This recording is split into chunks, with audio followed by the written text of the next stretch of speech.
Hi, I'm here. Oh my gosh, I'm coming in hot. Let me adjust this real quick. There we go. There we go. Hi everybody. I'm here. There we go. That's a little bit lower. Yay. Yeah, we're ready to mow. Hi everybody. Hi. Real quick, thank you, Revenant, 13-month resub. Safety tip: if you see a down power line, be sure to grab it with both hands. Good. Definitely do that. Hi Nello. Hi Juan. Hi Brawin. Kaboom. Danny. AC. Hectara. Iterate Soldier. Everybody, thank you for showing up for Alex's safety lecture. Actually, it's just safety videos, but we've got safety video games too this time, so get excited for that. Before I get started, though, I do want to say I'm actually going to give a safety service announcement before we get started. Folks, if any of you live in Austin, and you use ride shares, and the ride share is like, hey, do you want to go in a Waymo vehicle? Just say no. Because I don't know if any of y'all read about it, but a Waymo vehicle stopped in the middle of a highway on Monday. Everyone was safe, but it stopped and wouldn't let anybody out, and they had to call customer service, and customer service was like, I don't know. So, yeah. Also, I saw because Waymo is in Austin, unfortunately, and I saw a Waymo, I shit you not, pull into the middle of an extremely busy intersection and just stop there for like 5 seconds and then eventually make a turn. It was so funny. There was nobody inside of it, so it was okay, but I was just watching this incredibly illegal and bad turn, and I'm like, no. So first order of business, for my safety and yours, don't go into a Waymo. Those things scare the crap out of me. Luckily, you actually have to pay more money to go into a Waymo. So if you're poor, you're safe. For once, we win. And second order of business, folks, I got another one. I got a bad drink today. So today's bad drink is called Prickly. It's a prickly pear flavored cactus water soda. I wasn't too worried about it because I like prickly pear, but then I saw the description of the flavor on HEB, and it says it has hints of watermelon and bubblegum, which sounds fucking disgusting. So wish me luck. It was on sale for $2 dues. I don't want to drink this. I'm looking at it and I'm like, bubblegum? It shouldn't be flavored like bubblegum. Yeah, this might be minging. Let's see. Oh, I don't like the smell. Okay, it's fine. Here we go.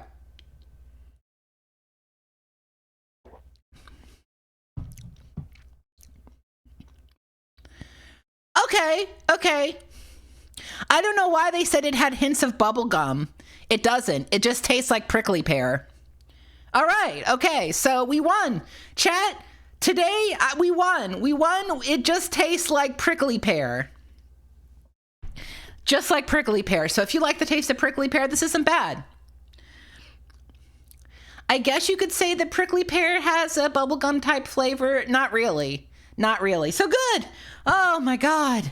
Oh, I'm so happy. I was so worried this was going to taste like dog shit, and instead it just tastes like really weakly sweetened prickly pear. So that's good. So it is, yeah, certified normal drink. If you don't like prickly pear, though, you're probably going to hate it like a lot. All right, folks. You wanted a pair of pricks, you'd watch the Retro Pals. Hey, you. That's good. Let's start off with our first game. This is by World Book Encyclopedia and our friends at Softkey Multimedia. This is the Safety Scavenger Hunt. 1 second.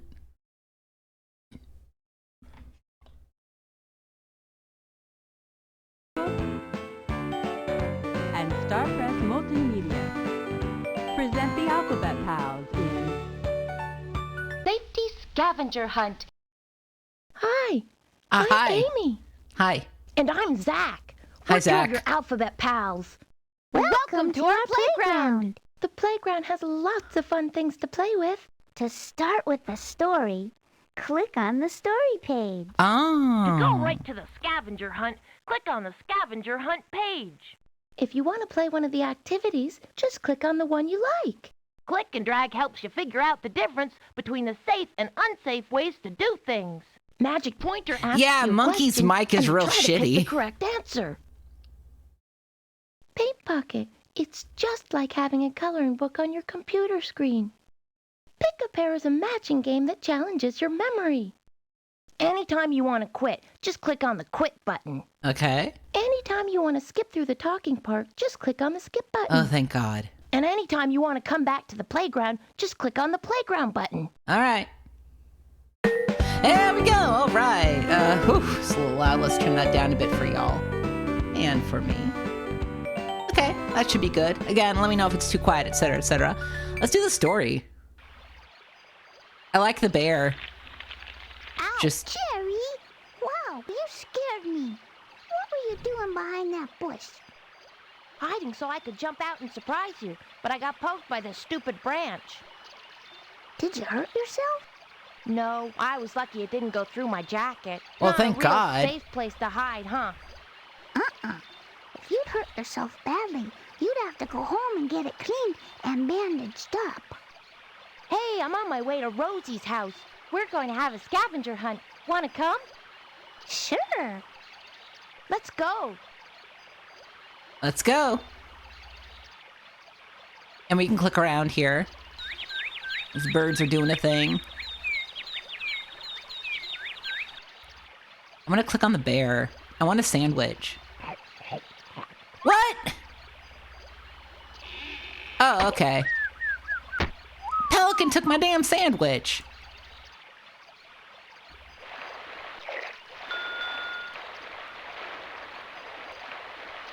Safety Monkey is not here, but it does feature another monkey who is all about safety. So there you go. I guess it's technically not a sequel to Safety Monkey, but in the same vein of monkeys who teach you about safety. Whoa, Watch out, Jerry. that was close.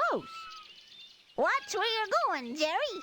Yeah. Come on, Amy. Jerry's Let's head gonna over to die Rosie by the end of Raccoon. this. Fine, but only if we can get to Rosie's in one piece, okay? Don't worry. I'll keep my eyes open. All right, bird, what are you fucking doing? A goodbye, bird. Oh, it's fine. Okay, don't worry about it. You'd think you could click on the swing set. No? I like the way the clouds are repeated here. It's really good looking. Let's click on these guys. Nothing?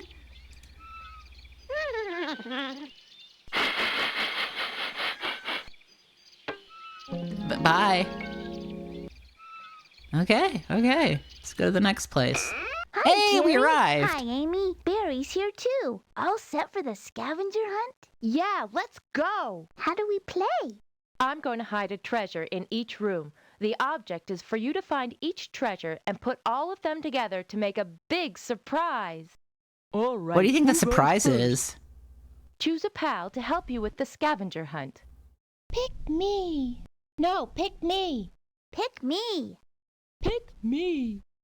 All right, chat, who should we pick? The rabbit, the leopard, the raccoon, or the bear? I like them all, honestly. The bear has the best voice, but okay, tiger. Okay, maybe tiger. Man, everybody. Use your mouse to move the pointer over to one of the alphabet pals and click your mouse. I know how to do it, ma'am. I'm at. Everyone wants to see one of every character here, so let's go with. I like this guy. He seems like he's gonna get his ass kicked by everything, so I'm going to go with Jerry. him. Jerry, yeah.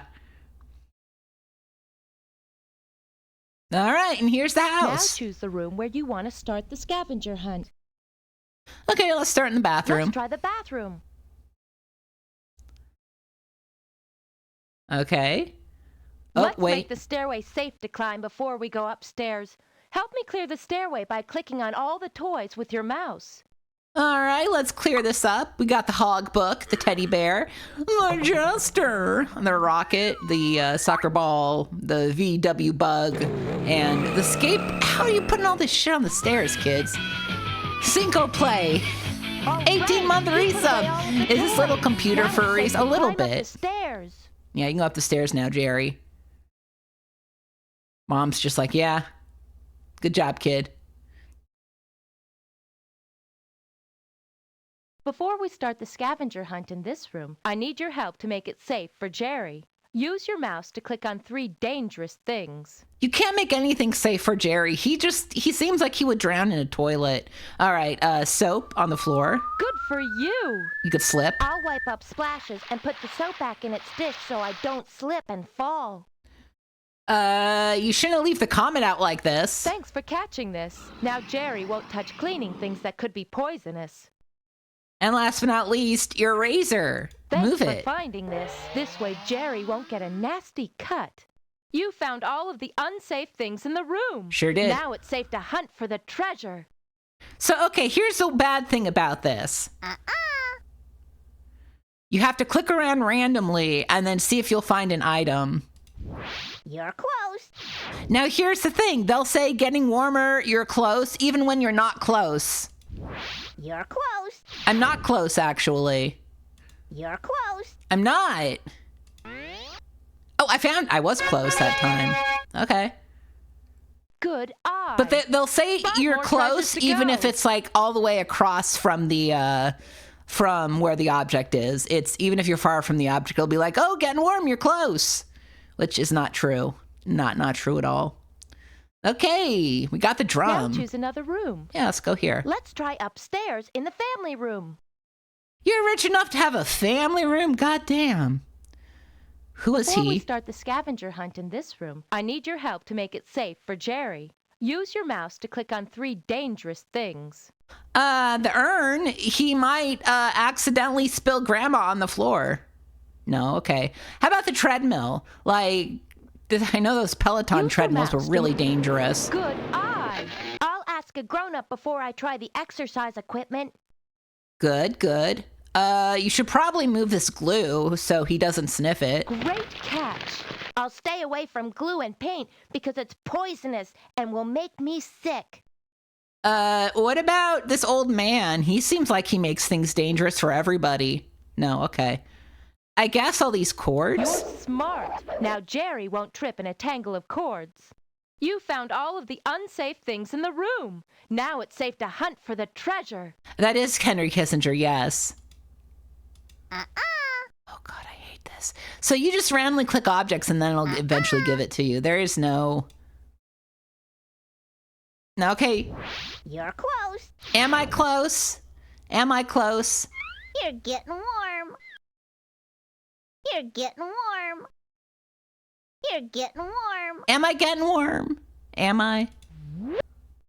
I got a guitar. Okay. Sick. Very good. 4 more treasures to go. I don't know what the horrible pink creature is, but he scares me. He frightens me. He terrifies me. Not a fan. Not a fan. Now choose another room. Is there no... There's no bedroom in this house. There's no bedroom in this Let's try the house. kitchen. How are they supposed to sleep? Before we Jesus start Christ, the you scavenger always leave hunt your in this poison and room, I broken need your glass on help the to make floor? it safe for Jerry. Use your mouse to click on 3 dangerous things. Yeah, broken glass. What a Jesus. help you are. Jerry won't get cut by the sharp pieces now. I won't touch broken glass, and I'll always ask a grown-up to clean it up. Yeah, don't touch broken glass. And don't leave your bleach out. Thanks for catching this. Now Jerry won't touch cleaning things that could be poisonous. Okay. And I guess you should turn off your boiling hot chili. Nothing gets past you. Yes, I'll right. never reach for things on the stove, and I'll ask a grown-up Oh, to turn the Snake Man, pot don't handles drink toward the back, bleach. so I know I it's won't get delicious. burned. You found all of the unsafe things in the room. Now it's safe to hunt for the treasure. All right, first thing we're going to do is open the oven up. Look again. Okay, apparently opening up the oven totally fine. Running a little low on product. We are running a little low on product.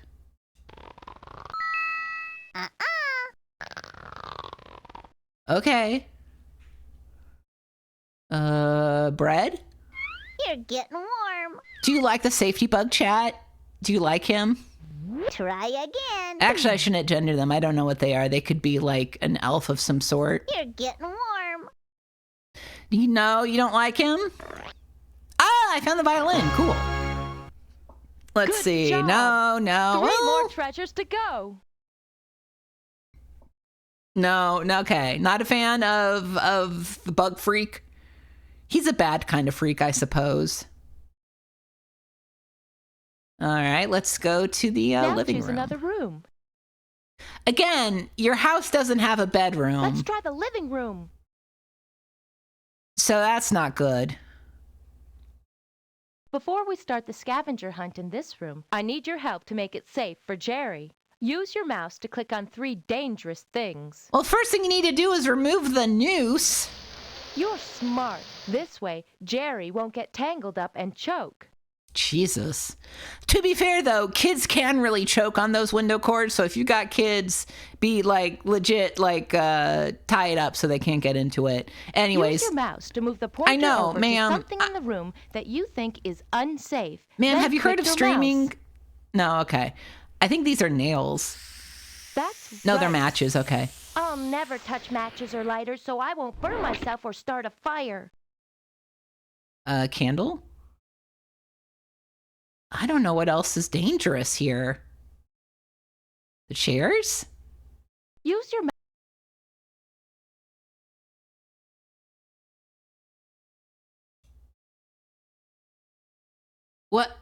What's dangerous? Ma'am?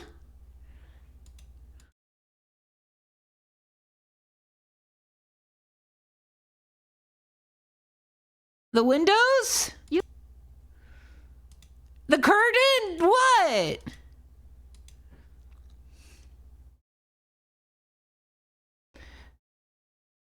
Use your mouse to move the pointer over to something in the room that you think is unsafe. Oh my Then God, I click your barely saw mouse. it. It's the carpet.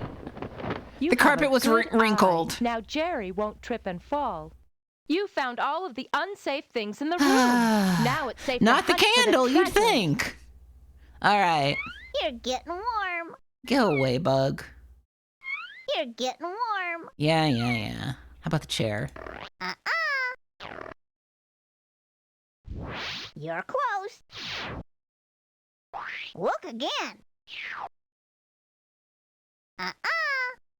I love him. He's awful. The candle's not lit. Well, let's light the candle with the matches. Jerry, go get the matches. Nope, not here.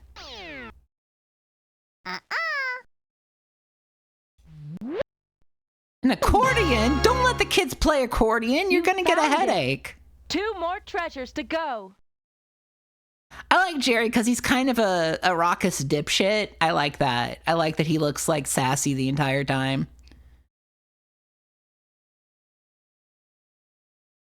All right, let's go Now to the garage. choose another room. Let's try the garage.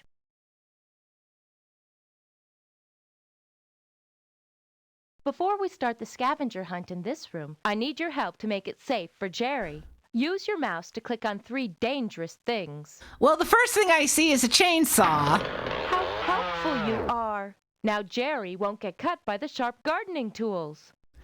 An open fridge is not good for kids. Kids get in there and they're like, oops, and then there's no more kids. So let's Very fix that. good. I'll never climb into a refrigerator because I could get trapped inside.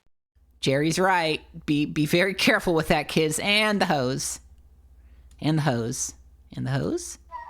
Good There we go. thinking. Now Jerry won't get tangled up and fall. Yeah, You modern found all of fridges the are safe unsafe for things in children, the which is room. really Now good. it's safe to hunt for the treasure. You don't want children dying. I call me crazy, but I feel like less child death, the better. That's like, you know. Look again. Is it in the fridge? Oh, you can't click on the fridge. You're getting warm. You're close. The window? Mm.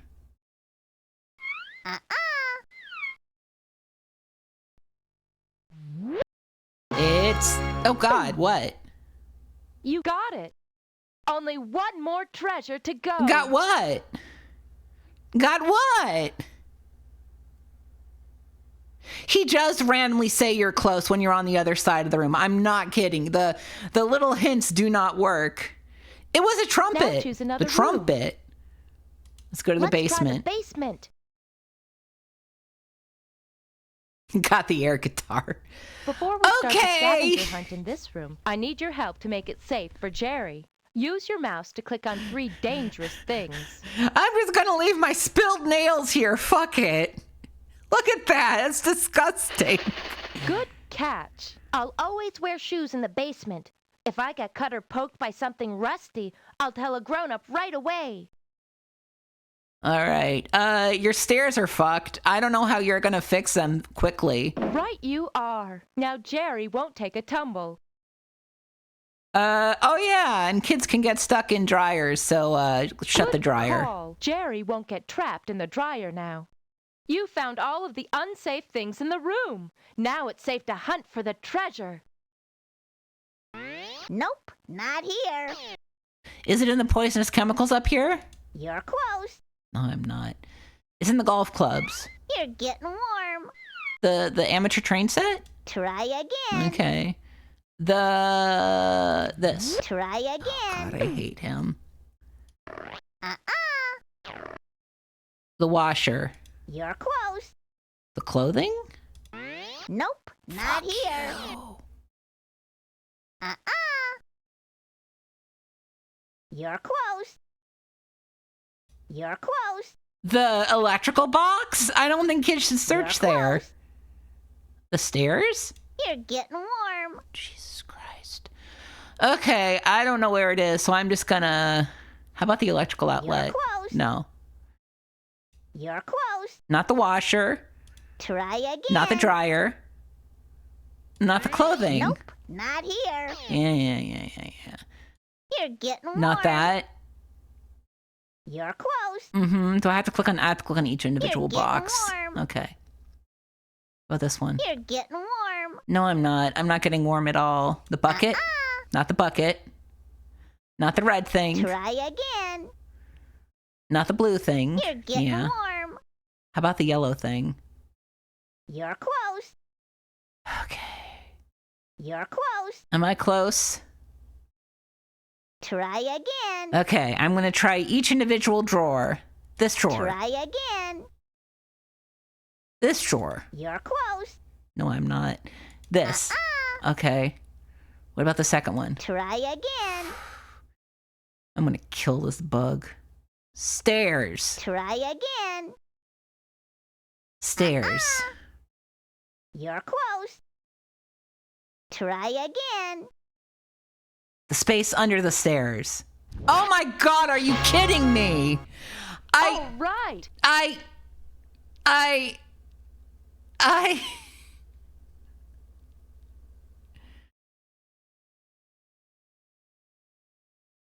much prefer Safety Monkey. Okay, we can sing now. Good job. You found all the treasures. Now let's see what the other alphabet pals have done with the treasure. Oh, fuck yeah. All right, this is sick. This is worth it. No. Crank it.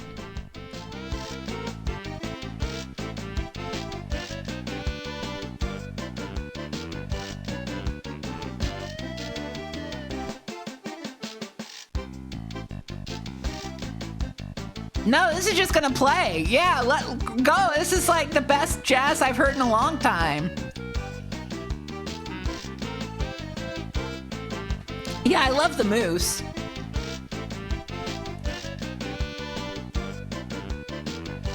Nothing. Look at her.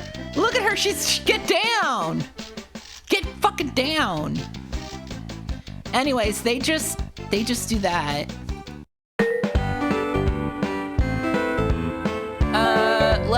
Let's do. Oh God, it's loud now. Hold on. There we go. That's better. Okay, we can. Let's do the click and drag. You've picked click and drag. Sure have. Use your mouse to drag the safe picture over the unsafe picture.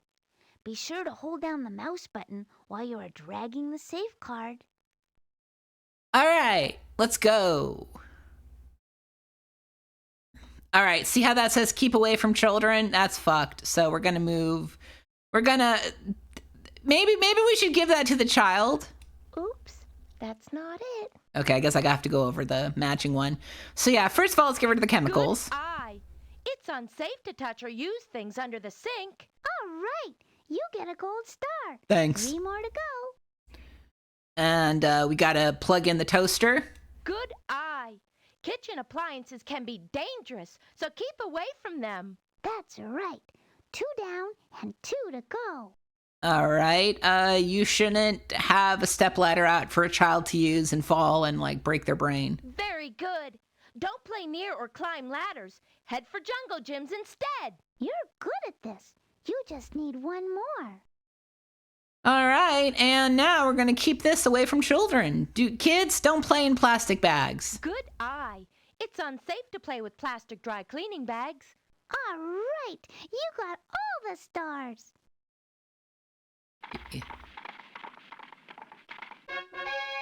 Hooray! All right, we get click and drag. We're good. We don't need to do more of that. What about magic pointer? You pick magic pointer. To play this game, use your mouse to click on the correct answer to the question you hear. Okay.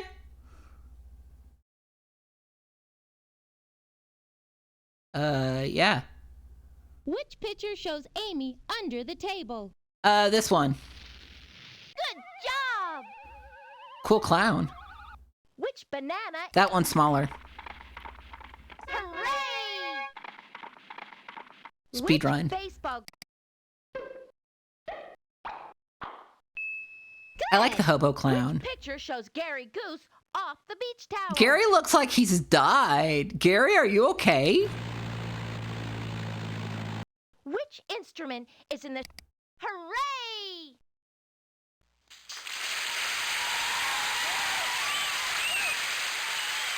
Yeah, you might say I'm a genius. You win! Yeah. All right, let's go to pick a pair. You've chosen pick a pair. To play this game, pick a square to see which pal is behind it. Then try to find the same pal behind another square. The object to the game is to uncover the mystery picture by matching the pals until all the squares are gone. Dog.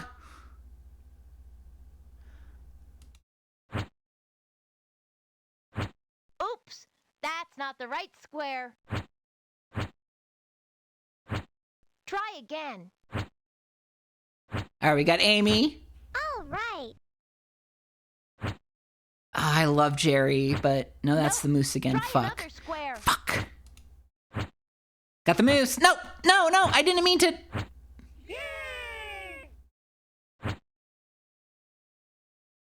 All right. That was lucky. Jerry. Oops, that's not the right square. Now we got it though. See? Yeah. All right.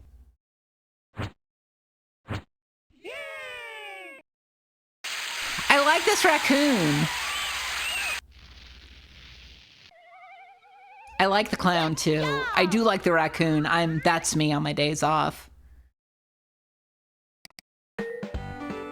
And where do I go to hear that song again? Can I just go to Safety Scavenger? Hi, Jerry. No, we're skipping. Okay, no, I can't go back to the sing-along. I wanted to... No. Okay, I was hoping the sing-along would be here, but I guess not. All right, well, that's... Oh, no, I didn't do Paint Bucket. Shit. Okay, let's do Paint Bucket. Paint bucket. This works just like a coloring book. Oh, First, okay. use your mouse to click a color. Next, use your mouse to move the paintbrush to the part of the picture you want to color. Last, just click the mouse button and watch what happens. Okay, can I choose others? No. Oh, I can. I can either be her or him. I'm going to be the Gasito here. Purple. You're purple too. So are you. We have a matching kind of set going on here. I think that would go purple would be the black. Black tablecloth. Black countertops are very rich. Do they have stainless steel as a color? I guess we can go with white. Green kitchen, because it's a little old. And a brown chair, because, yeah. Brown table, too, so it matches. Blue shirt. Okay, no. Blue and red shirt. He's American. Orange beak, because that's what ducks do. I mean, geese. I mean, whatever. Yellow eyes, because he's got jaundice. Nope. Back to purple with you, sir. Okay. Red, because, yeah, black knobs. I said black knobs. There we go. And the floor is black. You can't see anything. And this is also black. And that's black. And that's black too. And so that is too. That is. And that is. And you know, why not this? And this? Screw it. What about the back? How about that? And this? And this? And this? And this? And this? And this? And this? And this? And this? That. Ta-da! Wait. Okay. Wait. Okay. There we go. I call this, I can't afford the electric bill. Are you sure you want to quit? Yeah, we did everything here, so let's quit. What's previews? Why do we have to? I don't know. Come on and play with Amy, Zach, and the Alphabet Pals, who not only entertain, but build life skills and learning. Life skills. Multimedia's early learning series for ages 2 to 7 includes delightful storybooks that talk. Game Quarter, thank you for the 8-month resub. Oh no, 12 months. Shit, I saw that wrong. Thank you. 4 lively games and essential learning activities. Pick-a-Pair builds confidence, memory skills, and reading readiness as your child and dogs and matches the Alphabet Pals.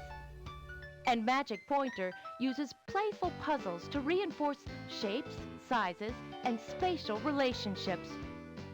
Your child just points and clicks for animation, music, and lots of smiles and giggles. Developed for World Book Encyclopedia, our child-centered story games invite parents and children to interact and play together. Children as young as 2 can learn at their own pace. As young as 2! And clicking on surprise-packed cartoons. And our original songs will have you and your child dancing and singing along in no time. So many times the grown-ups say, these are the rules you must obey. Be clean, be neat. Your child will get hours of enjoyment and learn valuable life lessons about getting along, making decisions, and playing safely with pals. Each product comes with a very special Play With Me guide for parents. The adorable Alphabet Pals are so much fun. Your child just won't want to leave our interactive playground. To visit with the rest of the Alphabet Pals, visit Star Press Multimedia, okay. Or call Star Press Multimedia at 1-800-782-7944. Why do we have to? Why do we have to? It is also, trademarked. Okay. I get it. Are you sure you want to quit? Can I see the credits? Rebecca Lasky of Morgan Interactive. Morgan Interactive. Morgan Interactive. Morgan Interactive. Morgan. Julie Hayward. Rebecca Lasky. Carolyn Baroza. And Lisa and Robin. Barry Volk, Jerry Wilcox. All these people, I don't know who any of them are. Macromedia, folks. You love to see it. Are you sure you want Yes, to quit? God, yes. Okay. I don't know why this was said soft key multimedia in the in DGI, but yeah, okay. All right, next up. We got a good one for you. I am looking forward to this one. Do you remember the Electric Crayon Mario game?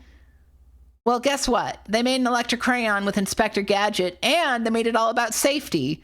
We are going to play Electric Crayon 3.0 Inspector Gadget Safety Patrol.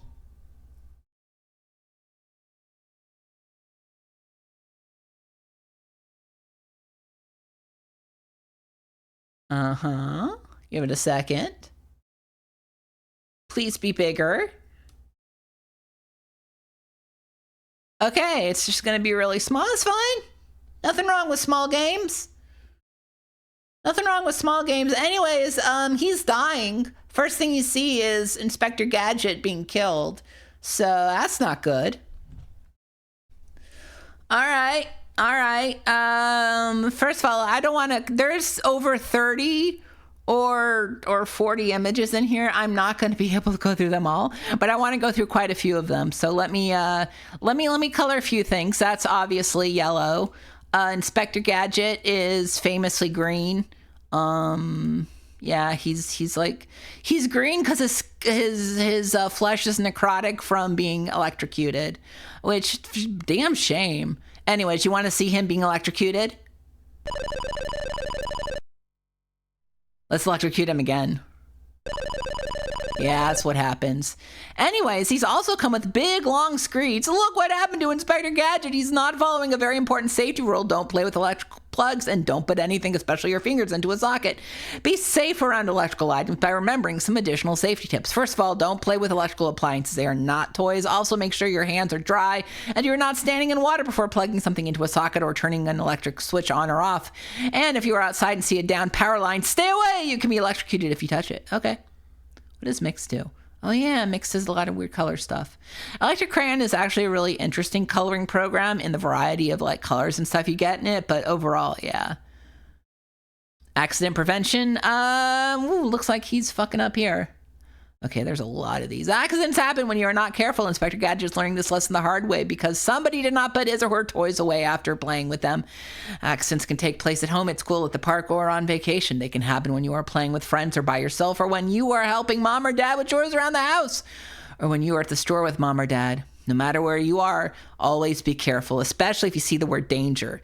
By knowing some easy to follow safety rules, you can have a safe and a happy life.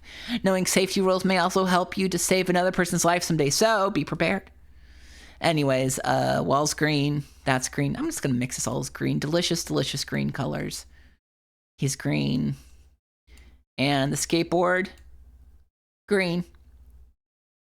The dog's it's not Brian the dog, Alex. That's fucking Family Guy. That's fucking Family Guy, Alex. Anyways, here's some sun safety. Inspector Gadget, big dipshit. He's just like, I'm gonna die in the sun. Again, necrotic green skin from all this cancer he has. Not good, dude, not good. But Brian the dog, Brain and Brian. See, I was so close. He's doing good. He's doing good. All right, we got some fire. Why are you playing with matches, you dumb dodo?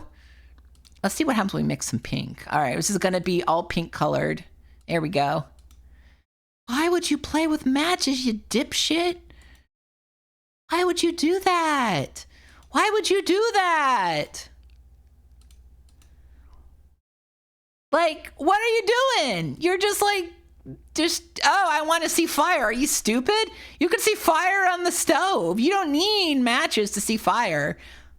Okay, I'm only going to read this one real quick. Oh my God. Brain is about to get wet. He is not following one of the most important fire safety rules. Never play with matches or lighters. Tell him right away if you see anything that might start a fire. Another important fire safety rule to remember is to make sure there are smoke detectors in good working order in every level of your house. You should also be sure to plan a way to get out of your house with family and practice it many times in case of fire. Have a place to meet outside your home with your family. That way mom and dad can tell firefighters if someone is missing. And if your clothes should catch fire, stop, don't run, drop to the ground and roll until the fire is out. Boom. Got it. Boat safety. Okay, so this one is already pre-colored in. Why did they make Penny purple? Anyways, they're about to crash right into this guy, which is pretty cool. Inspector Gadget once again killing a man, and I respect him for that. Oh, this one's animated, so let's, it's got a pink fire. Why? I don't know. I blame global warming. We got some purple. There we go. That's nice. This is pink, because, again, it's some kind of random chemicals. And this is also purple. All right, let's see what it looks like.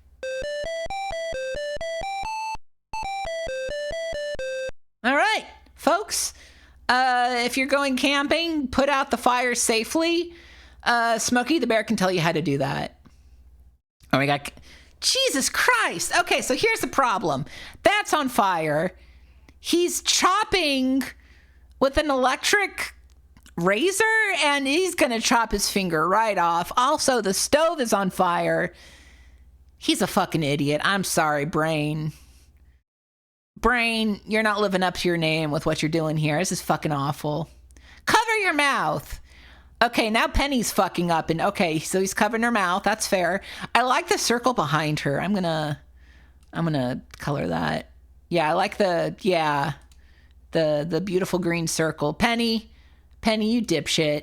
Penny, you should know better. All right, we got playground safety here.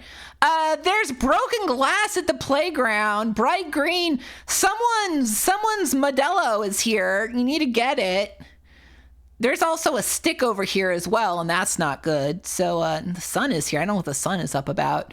Fuck the sun, personally. Green sun. Who's gonna smoke? Oh, he's smoking. He's smoking a pipe. Well, someone painted this all red. I guess because they were pissed off about him smoking. Kids, don't smoke. It's bad for your lungs, and you will get many cancers. You don't want the many cancers. All right, got climbing safety. Oh, this one's already been painted for us. Thank you. Let's see climbing safety. Don't climb a tree if you are Brain the dog. You're a dog. You're not used to trees. Penny, what the fuck? Can I repaint this guy? Okay, but I'm going to give him a green car. Penny, he looks like the guy in those neighborhood watch things. You're literally going to the neighborhood watch guy. You know. Don't, Penny. Chat, you got to eat a good breakfast. He's drinking cola and eating a popsicle, and Penny is mad dogging him. Look at that. Don't eat a popsicle for breakfast. That's not good for you. Maybe a sorbet. Actually, I take it back. Eat a sorbet pop for breakfast. That's actually probably fine. Okay. Inspector Gadget, can you walk like a normal person? Oh, I'm going to walk right in front of a truck. No wonder Penny is screaming at him. She's also green. She is gremlin-fied. But yeah, look both ways before crossing the street, or else you'll get hit by a truck. He's about to get isekai'd into the world of the hot anime babe dungeon. Goodbye, Inspector Gadget. We'll see you on the other side. What the fuck? Okay, I gotta see. An emergency is something that happens suddenly and needs attention as quick as possible. Sometimes you might be able to handle an emergency on your own, but sometimes you might need help like Penny does here. Make sure you know how to dial 911 or the operator 0 on the phone to get help. You will need to tell them your full name, the number and the name of the street where you live, your phone number, and what is the matter. Sometimes I may also want to know the name of your parents and a phone number where they can be called. Always know where your parents are and when they plan to be home, or make sure they give you the name of an adult friend to call in case of help. Yeah, whatever the fuck is it. Again, Penny, you've got bad things happening. Don't use drugs. Okay, first of all, the drugs are green drugs. They're just random green drugs. The pain of the mallet is red, obviously. Mallet itself, I think, is brown. There we go. And Inspector Gadget, he's green. All right, don't use drugs. Let's see this in action.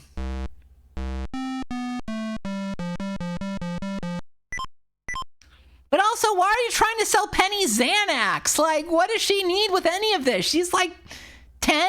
Christ almighty. Who thinks to sell drugs to a child, man? You idiot. Chat, brush your teeth. All right, at least he's brushing his teeth here. If you don't brush your teeth, they're green. Let's give him green teeth. He's a robot, though. He's like cyborg-esque, so I don't know what color his teeth would actually be. If you were a cyborg, you could make your teeth green, and, you know, if you wanted to, but you don't have to. Get plenty of sleep. Okay, easy peasy. But oh no, the sky is green, you ditzes. There's been a big chemical spill. Watch out, Penny. Watch out, Brain. You're gonna get chemicals in the water that make the freaking Inspector Gadget gay. All right, gun safety.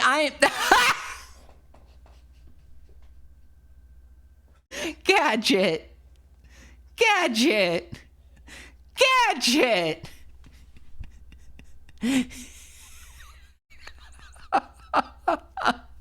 I think this is my favorite one. I'm painting the gun yellow. I'm going to read gun safety. Guns are not toys to play with. Never point a gun at yourself or... Sorry. Guns are not a toy to play with. Never point a gun at yourself or someone else like Inspector Gadget is doing. If your parents keep guns in your house for hunting or for protection, they should make sure they keep them locked up and away from all children. If you find a gun in your house or while playing outside, do not touch the gun at all. You know what your toy guns look like. Don't mistake a real gun for one of your toy guns. Next, you should leave the area where you found the gun and go tell an adult where the gun is located. An adult can return the gun to its proper place. So yeah, thanks, Gadget. Home repair safety. Someone kind of got bored painting this, so I'm going to finish it up for them. There you go. There we go. Perfect. Wait. There. So see this guy? Don't do what Inspector Gadget is doing. Don't do it. It's not what you should be doing. If you're going to go on a ladder, don't throw a saw onto Brain. Fuck. Sorry, Brain. I don't mean to keep confused. There are just too many super intelligent dogs out there, personally. Oh, we got seatbelt safety. Oh, good. He is wearing a seatbelt. Or is he? I don't know, but let's see what happens when... First of all, I got to paint color something. There we go. There we go. There we go. Very beautiful. Okay, he is wearing a seatbelt. Ooh. All right, so if you're in a doodad thingamabob, wear your safety belt. So here he is again. He bonked that guy on the head for taking pills, but he himself is taking pills. Inspector Gadget, I think you are a hypocrite. A bit much. Don't play with... Okay, look at Brain's mouth. Look at Brain's mouth here. I like this. Oh my God. He's gonna go pink. Yeah, man. Yeah, kid, don't do that. Don't put a plastic bag over your head. You will suffer, child. Pet safety. I gotta read the thing about this. Brain is not sure about this strange cat walking in his neighborhood. He looks just like the evil Dr. Claus cat, Mad Cat. Remember that all animals bite, scratch, or peck, so be sure to stay away from strange animals. They may look cute and cuddly, but they can bite and scratch you. Move slowly around pets and don't yell loudly. They scare easily. And touch pets gently. Don't pull on their tails and ears. Another thing to remember is don't pick up a baby animal when the mother is close by. The baby animal's mother may protect her baby by hurting you. And be sure to call an animal shelter if you see a sick animal. Do not touch the animal because it might carry a disease. Okay, fair enough. Exercise safety. Wow, bad form, Gadget. Just terrible fucking form there. No spotter. No one helping him. Penny and Brain are in their own little world, although Brain is like, hey, we should probably stop this guy from breaking his back. Anyways, terrible form. You would be laughed out of gym talk, dude. Swimming safety. What the fuck is he doing? Anyways, the water's pink.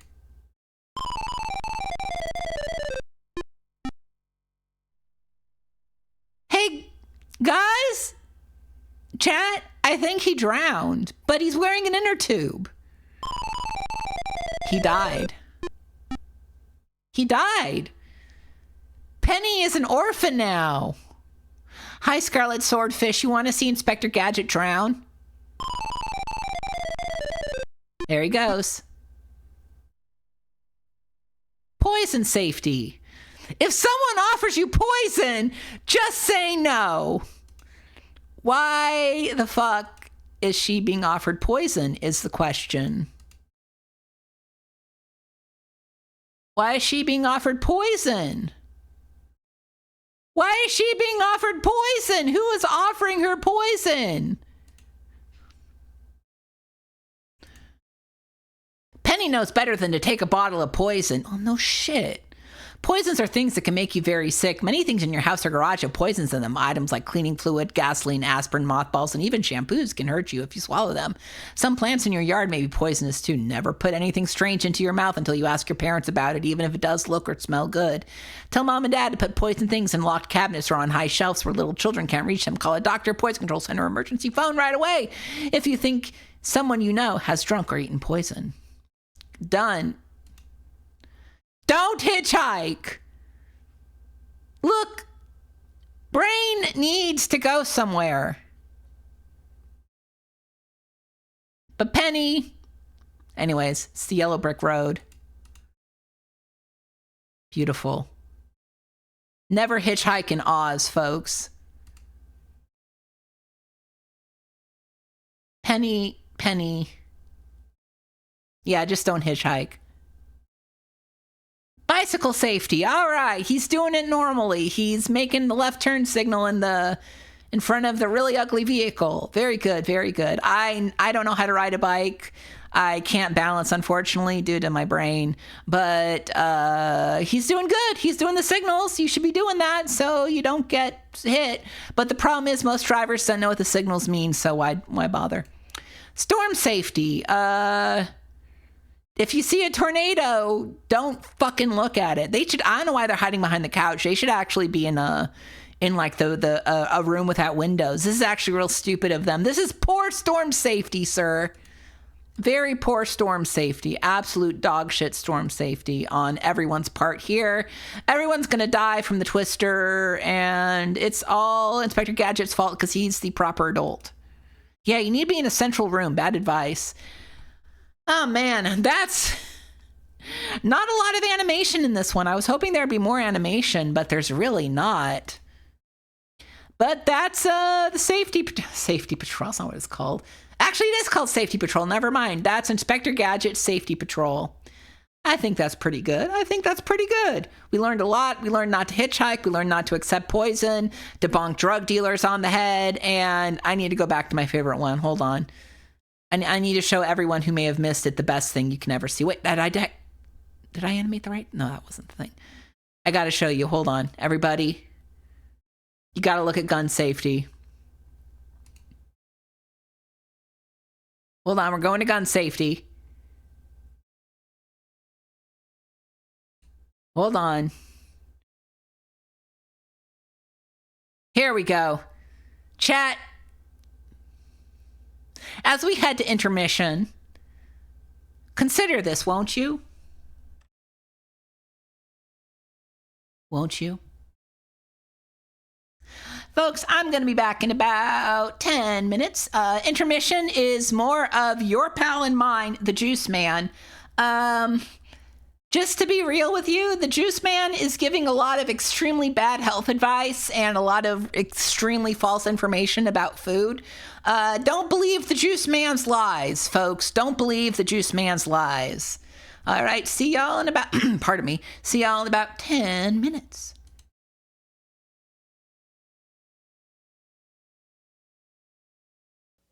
And it's in your bloodstream in a matter of minutes, and the body did not exert one iota of energy. In other words, everything is pre-digested. When you eat the food, then the body has to process it.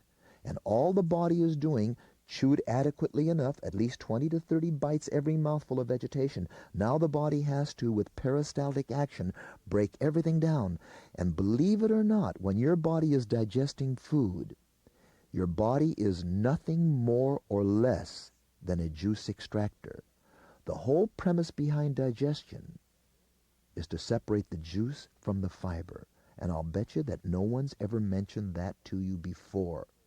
Now, when all of that chime, it's a bolus. It's all the juice and the enzymes and the hydrochloric acid and the gray-green pussy bile, splitting the fatty atoms and the intestinal juices. When it all reaches the third part of the small intestine, where you have your villi, it is only the juice that permeates through the villi, through the portal vein into your liver to reach your bloodstream. The fiber moves a little further down to the ileocecal canal valve, to the ascending colon, transverse colon, descending colon, and out the rectum in a bowel movement. See, it's the juice of the fiber that feeds you. When you first begin on the juice program, you beginners especially, what I want you to do is chew your juice, especially the first mouthful and perhaps even the second mouthful. And by chewing your juice, I mean to put a mouthful of juice and swig it around, swish it around for 20 to 30 seconds. And what that will do, that will stimulate the taste buds and the salivary glands to produce and start to secrete the enzyme ptyalin that will very readily begin the breakdown of the carbohydrates into simple sugars and starches. So I think that's imperative, the first mouthful and maybe even the second mouthful. Chew your juice. The composition of the human body is in the ground, in the form of minerals and vitamins, especially minerals. And if you and I reached down in a very mineral-rich soil and consumed it, those are inorganic entities. Plant life, with their roots embedded in that ground, or the tree trunk that's going to bear the fruit, take those inorganic compounds and bring them right into the life force, the energy level of the plant. Locked in the cell, for instance, of a carrot, there is all the essentials that the human body is structured out of. And if you can envision a carrot, each carrot has over 1 million cells, and every one of those cells is like a little teeny minute bag of water, liquid. And that's what the body tries to extract when you consume that whole carrot edibly. That's why a juicer goes into those cells, ruptures them, and releases the fresh juices, so that when you drink them, they're in your bloodstream immediately. Of course, we know the most essential mineral is calcium, and basically that's for our bones and teeth. And believe it or not, 1.2% of the calcium of the body is in the nerves and the nerve endings. Now, a lot of you ladies out there are quite frightened from some of the information that is leaked out, and you're frightened of one particular word, osteoporosis. And people are thinking about the humped back, the stooped over, you can't straighten out. And the dairy industry is telling us all to drink a lot of milk. Now, let's do a little thinking. Did you know that 1 glass of carrot juice has 2.5 times more calcium than milk? And spinach has 4 times more than carrot, making it 10 times more calcium than milk? I'm going to give you a little question to ponder. Where does the cow get its calcium? You're right, from grass. All these greens are inundated with usable calcium, and the only way for us to get enough of this calcium is to release the calcium with a juicer. And a great recipe for that is the Swiss chard with carrot, the parsley with the carrot. And anytime during the course of our educational tapes, anytime you're doing any leafy greens, always remember you should have no more, no matter what the size of the glass is, no more than 1/4 of that glass to be green juice and the other 3/4 to be carrot. Now, I don't categorize celery as a green, so you could actually put 1/4 of the glass of juice, like say spinach, add a little celery, and the rest of it carrot. Another thing that has a great amount of calcium are mint leaves, and one of my favorite recipes is spearmint leaves with apple juice. In other words, a full of spearmint and add 2 or 3 apples, and you've got a magnificent tasting, not only thirst quencher, but chock full of calcium. And sprouts, bean sprouts, mung bean sprouts, alfalfa sprouts, they are also chock full of calcium. Now to the vitamin category. Of course, we know that all vitamins are essential. They're all interlocked. But the most important vitamin is, of course, the beta-carotene, the vitamin A. And, you know, it's for reproduction and for normal growth, and it aids in skin and complexion, teeth, mucous membranes, epithelial cells. Without it, we couldn't probably see. We'll have night blindness on top of astigmatism and nearsightedness and whatever. And vitamin A has another propensity, and that is to fight infection and resistance to disease and infection. And of course, the medical profession is even finding that out with all the cancer research with the beta-carotene and the big hoop-to-do about it now. It's like all of a sudden they discovered it when it was here from the beginning of time. Carrot juice makes 50-50 with apple juice. That's probably the greatest drink of all. But don't underestimate the power of the apricot in the summer season, nor the juice of cantaloupe made with the skin and all. Another great source of provitamin A, beta-carotene. B1 and B complexes, the thiamine, the riboflavin, the niacin, all these are absolutely essential, and you'll get them from alfalfa sprouts, and they all are intertwined. One vitamin doesn't do only one thing, and none of these juice combinations just reach one part of your body, like healing a stomach ulcer or getting rid of hemorrhoids or helping a lesion in the intestines or stimulating the heart valves or building new cells in the kidneys or the bladder or whatever. Everything is meant for every cell and every tissue and every organ and every gland. But the B complexes will aid in assimilation of starches and sugars. It stimulates your appetite and your energy. It aids digestion, and the greatest source of B complex lie in the leafy greens, including the sprouts, bean sprouts, mung bean sprouts, alfalfa sprouts. So many sprouts. Sprouts are essential. Eat them on your sandwiches. Have them for your fiber. They're marvelous. Wheatgrass has an awful lot of B complex to it, you see. Now, there's a lot of nuts and seeds that have, and grains that have B complex. Now, B12 is a very difficult commodity, cyanocobalamin. And what it does, it prevents nerve cell degeneration. And the people that are advocates of animal products being essential to the human, and that vegetarians lack B12, or if you will, cyanocobalamin, remember, we can get all the B12 we need. It's such a minuscule amount anyway, by using dulse and nori and certain kinds of seaweed. But we also get B12 from wheatgrass and from barley green. So keep that in mind. You folks that are sold a bill of goods that you will become anemic, that you will not have a resistance force because you lack B12. So you can get them from these greens. Now, vitamin C, easy schmeezy, nothing to it. We can get all the vitamin C we want. And the vitamin C is only, vitamin C itself, ascorbic acid, is only 1/5 of the vitamin C family. The other 4/5 are the bioflavonoids, the vitamin P, double P, K, and K3. And they lie.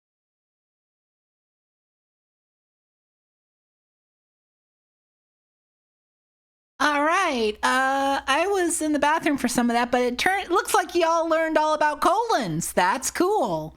That's very cool, kids. That's very cool. All right. Pardon me. The video game portion of the stream is over, and now it is time for pure video goodness, baby. Starting off with NFPA. High-rise fires. Do you want to know how to survive a fire on a high-rise? Well, guess what, baby? I got you. Let's go. Let's learn. Let's learn together.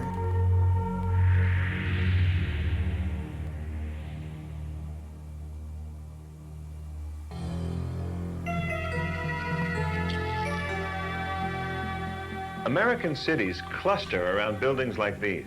They do. Skyscrapers and high-rise office buildings.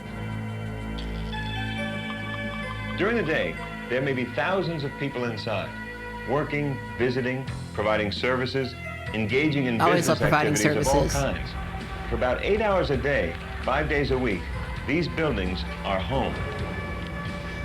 A building like this Oh yeah, one is a Juice very Man told special everybody to environment. chew their And juice. chances are we don't give it much thought.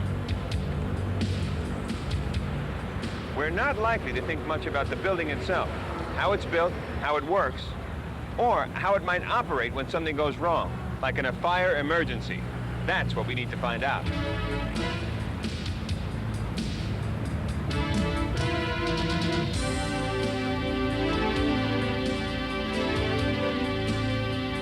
Was it 1987, not 89? Close enough. Now, it's okay to feel a little uncomfortable on this subject.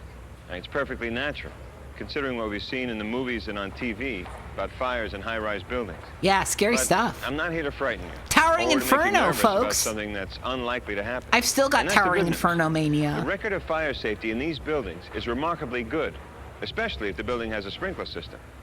But fire is a possibility. And in a high-rise building, there's the potential for serious property damage, injuries, and loss of lives. To start, I'd like to take you into a part of the building you're least likely to be familiar with, the stairs. Okay. It'll help us understand how we can maintain a high level of safety during that fire that we all hope never happens. Anyway, I can use the exercise. Shiny ass building. In here, one thing stands out. Now these are water pipes. You probably never thought much about them before. They Not go to really. every floor to supply the sprinkler system and the standpipes. A standpipe is where firefighters attach hoses to fight the fire. They're on every floor in a high-rise, so water is always available when and where it's needed. Okay. Now that raises an interesting point. A fire in a high-rise will typically be confined to one floor. Yeah, or this even guy's a got single Phil room. Hartman vibes. And the reasons are quite simple. Most of these buildings are constructed with floors that protect against vertical fire spread. So, with properly designed and operating automatic sprinklers, it's unlikely that a typical office fire will ever get out of control. Now, you may not think that sprinklers look very impressive, but they're a beautiful That is piece an of absolute engineering. college thing to Each do. one of these has an element that acts as a trigger. When exposed to high temperatures, it releases water exactly where it's needed to control the fire. Simple and effective. Now, if your building doesn't have sprinklers, that doesn't mean it's unsafe. And later we'll talk about several Count things that Floyd, I everyone might have can to check do that to make out. sure they'll be safe. I don't think I've seen that Okay, before. back to my workout. All buildings are a little different. In this one, on the other side of this wall, is a vertical core carrying the plumbing, electricity, communications, heating, ventilation, and air conditioning. Because it connects all floors, it can be a dangerous avenue of fire spread. Oh no. So a building core is fire protected. Okay, good, The walls good. and Thank doors are God. constructed and tested to withstand a very hot fire for a long time. The stairwell itself is isolated and protected by fire-rated doors and walls. And many buildings have special ventilation systems in the stairwells which operate during a fire to pressurize the stairwell and prevent smoke from entering. It all adds up to one thing. As long as these safety systems remain operative, stairwells are the safest places to be during a fire. Okay. Folks, there's fire. Now, Stay in the seventh stairwell. floor is kind of a magic number. Buildings of 6 stories or less are normally considered low-rise buildings. And a fire going down 6 flights of stairs to street level is fairly simple. Or you might be rescued by the fire department by escaping through a window and down a ladder.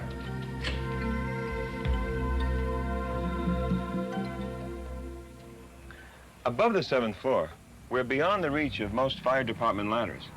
And we're obviously too high to jump to safety. Yeah, don't So, jump. What do you do in case of fire on these higher floors? Now, the key point here, and I mean this very seriously, is that you should be able to answer that question already. Now, I can help a little, but every building has its own fire safety procedures and evacuation plans. You should have already learned where to go and what to do.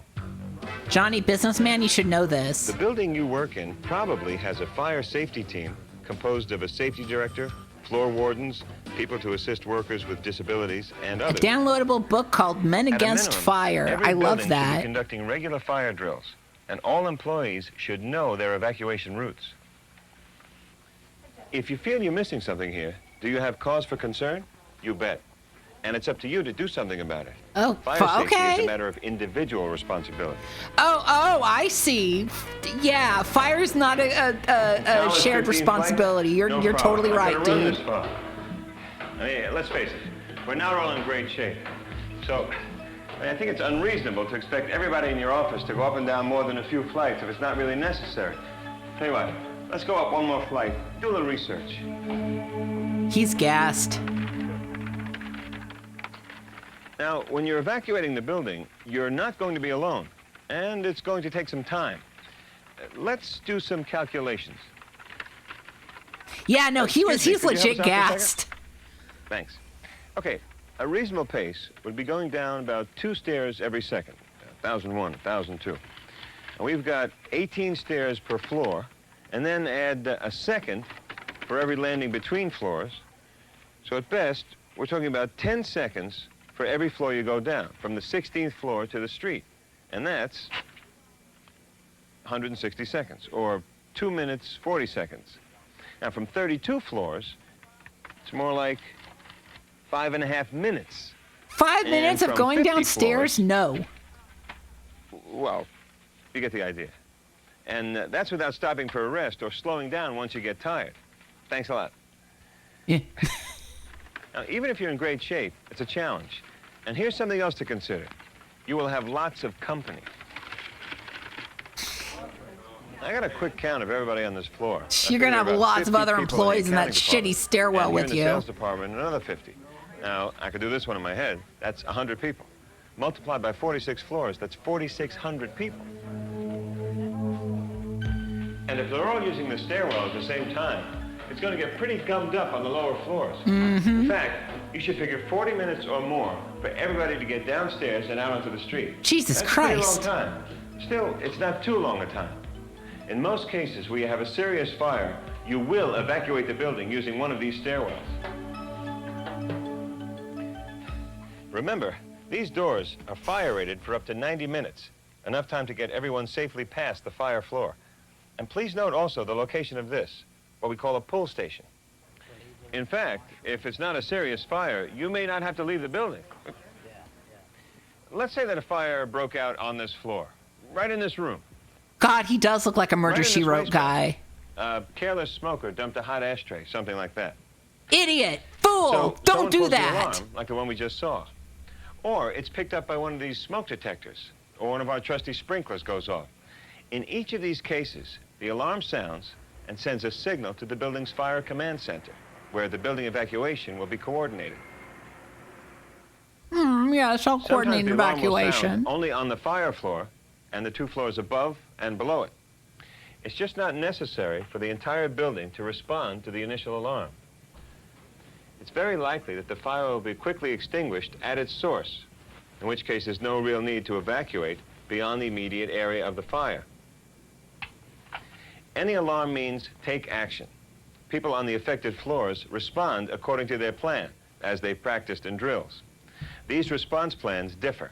One method is for the fire floor, the 2 floors above the fire, and 2 floors below the fire, to enter the stairwell and descend, re-entering Folks, onto I had a more floor of my at least drink. 3 floors away from the fire. I don't think I like it. Now, this is a temporary point of safety, where they wait for the I think initial reaction was bad. I think it was wrong. I think it's a bad drink now. Oh my God. The response is almost always down and out. I rescind my recommendation. Many times, a pre-signal Rescinded. system is used. This simply means that the alarm is notification. All right, sorry, sir, to cover you up, but here was today's drink. I say no to prickly. I say no to prickly. Yeah, the bubblegum and a metallic taste kicked in, and I'm like, no. And further instructions will be given by voice communication as soon as the fire is located and evaluated. This poor guy. Get him some Gatorade. What we've done on the initial alarm is to create an area of 5 stories where no people are threatened by the fire. Okay. So what about the rest of the building? Yeah, I like that his tie is loosening as this goes forward. I think that's interesting. Let's see what makes a safe building safe. Yeah, how's it safe? Now, a normal wall extends to the height of the drop ceiling. That ladder looks like shit. What the fuck? But it won't stop fire and smoke from spreading in the concealed space above the ceiling. So some walls are constructed from the concrete slab of the floor, to the slab of the next floor above. This wall forms a fire barrier. The materials are fire-rated, and the construction is solid. All of the openings where pipes and ducts go through the wall will be sealed against smoke and fire. This is a fire protection feature called compartmentation. It slows the horizontal spread of the fire, just as the floor slabs slow the vertical spread. Let's say, just for an example, that the fire gets more serious. Building authorities decide it's time to evacuate more floors. In all likelihood, it'll be done by voice communication through the speakers.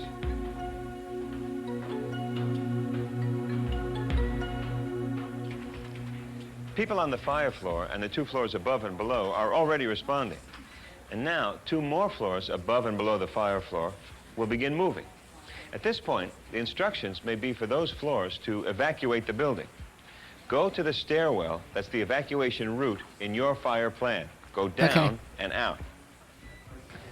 This Good point about open plan offices, actually, Revenant. This procedure because in most cases, only those the near plan the for that fire is kiss will need your to ass leave. goodbye.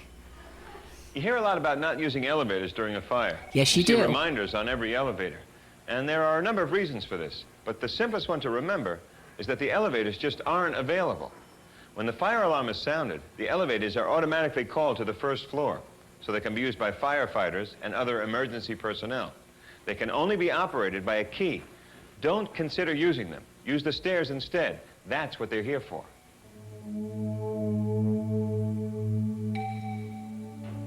Now, about this time, in our fictional fire scenario, Please, God, help him. something else will happen. The fire department will arrive and take charge of the building. Most of the time, in high-rise buildings, total building evacuation is done only by order of the fire department.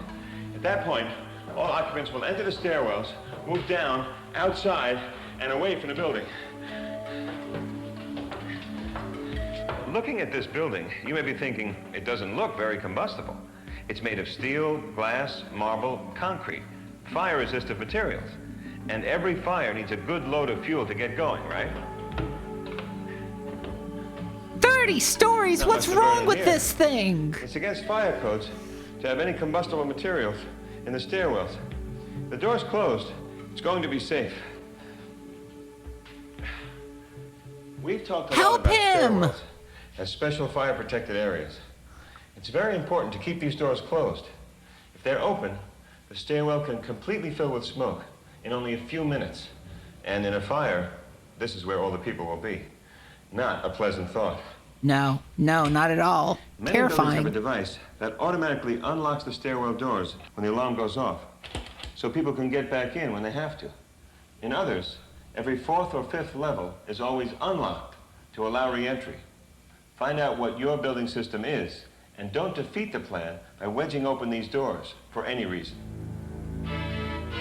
So how can the building burn? Fire needs fuel. That's fuel. Wood That's furnishings, fuel. plastic furnishings, That's fuel. books, paper, Ooh, almost yum, yum, everything fuel. inside the building can burn if there's a source of ignition. We hear a lot about careless smoking. That's one obvious cause of fires. But also, appliances are often the culprits. Oh, you fucking If Mr. they're not Coffee. installed or maintained properly, or if they're misused. On the outside, the building looks what? as if it wouldn't burn in a million years. But on the inside, there's enough fuel to make a really serious fire.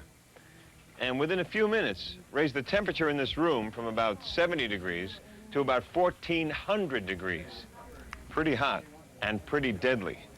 And don't be fooled by stunts that you see in the movies. Real people can't run through flames to get to the other side of the building, or survive in hot, dense smoke by putting a handkerchief over their mouths. That's why fire prevention is so important, and why there are all these special fire safety systems. But here's one system that we still need to talk about. This system, us, and how we behave. Think about this. The most flammable thing What of was your all, reaction the brain. the last time you heard the fire alarm? Maybe you thought, oh no, not another fire drill. What a waste of time. Many of us become complacent. We're reluctant to stop what we're doing and go through the motions of a drill. We forget how important it is. As a result, we're likely to forget the plan when there's a real fire. I don't know why they were putting the plug in the drink. It was very Inside a high-rise strange. building, and any building for that matter, the system that's most fragile and most likely to fail is you. Don't fail. Psychologically, We're susceptible to emotional stress. We may not think or act clearly or logically. But if we know the evacuation plan, where to go and what to do, we'll be better prepared to keep our stress under control. Boom, boom, boom. He's tired. Physically, we're at risk not only from the fire, but from the smoke, which in a building like this will carry a lot of chemical toxins. In a smoky corridor, get down below the smoke, even on your hands and knees, and crawl to the exit. Because it's hot, smoke rises, excuse me, and the air will be cleaner down here. Now also, if you're trying to get to a specific doorway and there's a lot of smoke, you won't be able to see any door numbers or nameplates. And down here... Yeah, I hope he's all nude doors by look the end alike. of this. So, to prepare yourself in advance, count the number of doorways from your office to the door that takes you to your exit. In an open floor plan with lots of cubicles, count the openings, the lefts, the rights, whatever. The point is, in the worst case, it'll be dark and smoky, maybe scary and confusing. Plan ahead, plan now, so you'll get yourself out safely.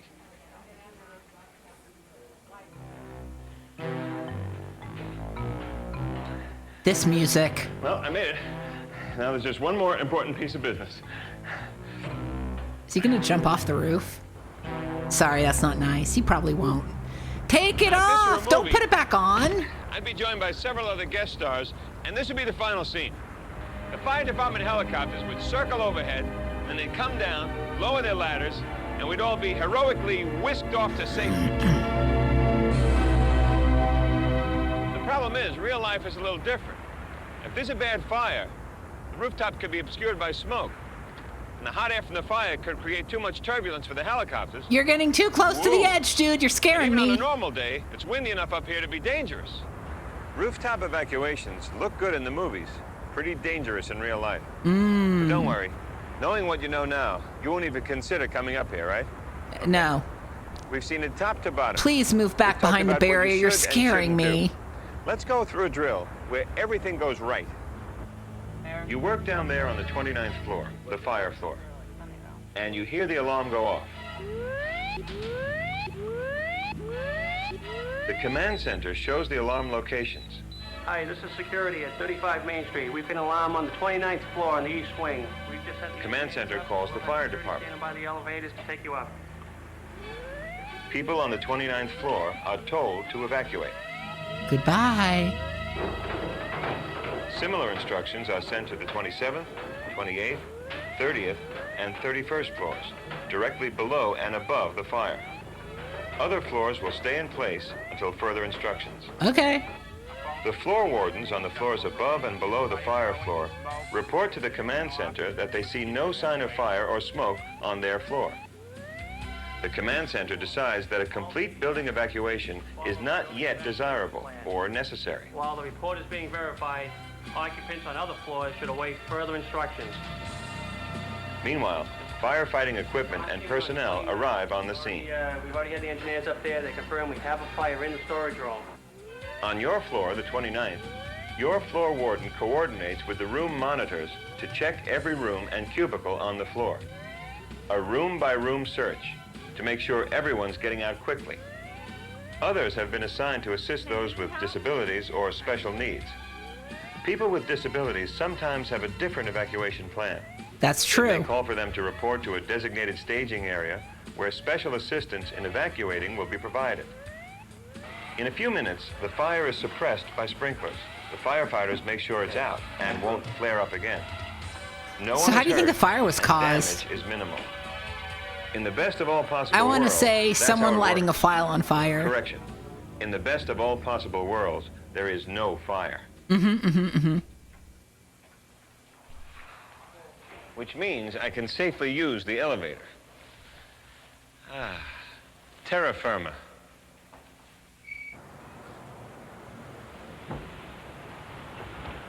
Remember, every building is different, and every fire plan is a little different. Okay. But your building will have a plan. Find out what it is and follow it. And remember, the most important part of the plan is you. Me? Why, I'm just some dumb non-office office worker. I don't know how to do things. And that is NFPA, High Rise Fires from 1989 or 1987, I think. Next up is a video that's starting in the middle of it because the first part of it was taped over. But next up is, we were all talking about downed power lines. Well, you're going to love the next one. It's from Australia. It's called Zap Force 1, and we begin it already in progress. I got nothing to hide. You got nothing to hide. Split up. Brock, you take the bathroom and do a fire inspection. Yo. AJ, Yo. check the workshop. Check. Jenny, you and I will take the kitchen. Then we'll do a general sweep. Everyone have their zappers? All right, move it out.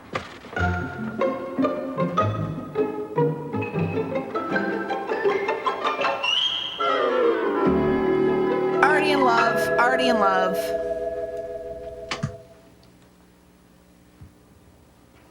Well, Mr. Gamble, I see a hazard right away.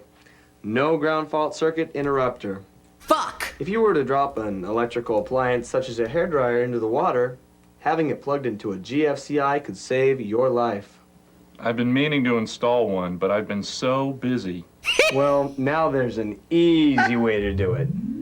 Did I say this is from Australia? I think I may have been wrong about that. This tap This plugs is right not into from an Australia. existing I think I was thinking making something it else. A GFCI outlet. Nothing to wire, and it takes only about 5 seconds to install. So now the bathroom's safe? If I were you, I've been so I'd add busy. a nightlight to my new outlet. Why? The kids don't use this bathroom. You'd be surprised how many adults have seriously injured themselves. How many stumbling adults? around in the bathroom. Put some light on the subject. Oh, okay. Your tub also needs some non-slip treads or a bath mat. Tubs are the Idiot. scene of thousands of hip fractures each year. Yeah. Didn't the Pope fall in the bathtub and break his hip? Yes, and bath mats are now a cardinal rule in the Vatican. And now he's dead. And now he's Ouch. fucking dead. You should turn the hot water down to 120 degrees. It could prevent a scalding. The kids could get hurt just by turning on the water. Do you have small children, Mr. Gamble? Yes. Why do you ask? We'll never this leave them in a is tub sick. unattended. I love this. Kids can slip and hit their heads and drown in less than a minute.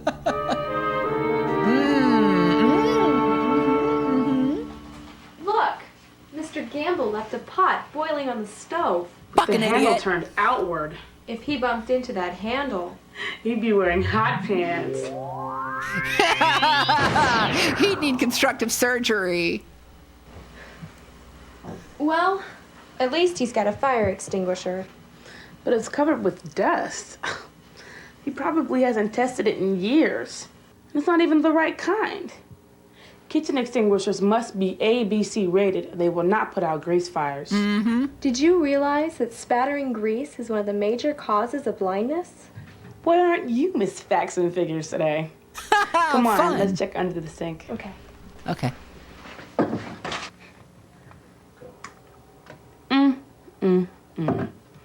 Just as I thought. A witch's brew of chemicals and cleaners. This cabinet needs child locks to keep little ones out. Wait, what? Did you just grab a random drink from under there? Phew. I don't think this is kiwi strawberry cocktail.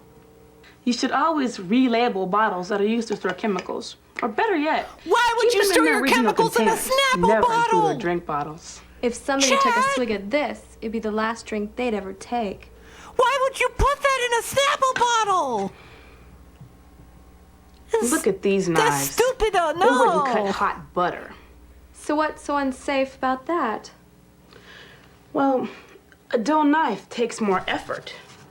You start sawing back and forth, and pretty soon, you cut off more than you bargained for. Ouch. We better put an edge on those knives.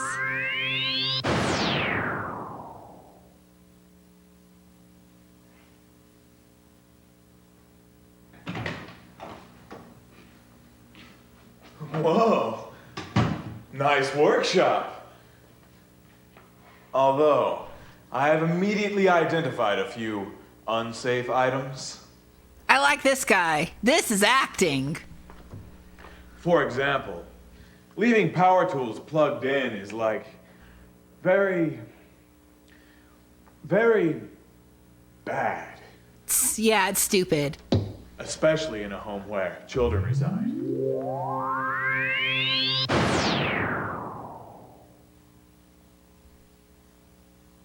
Second, Mr. Gamble has chosen to defeat the safety guards on this tool, thus robbing himself of valuable protection. Hey, always leave your guards on. You don't want to lose a finger.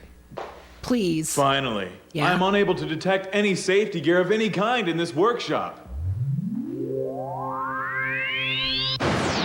At a minimum, safety glasses, very hearing community. protection, He seems and like one of those work guys at gloves community should be theater who present wants to and be in like perfect somewhere working order. else. I love him.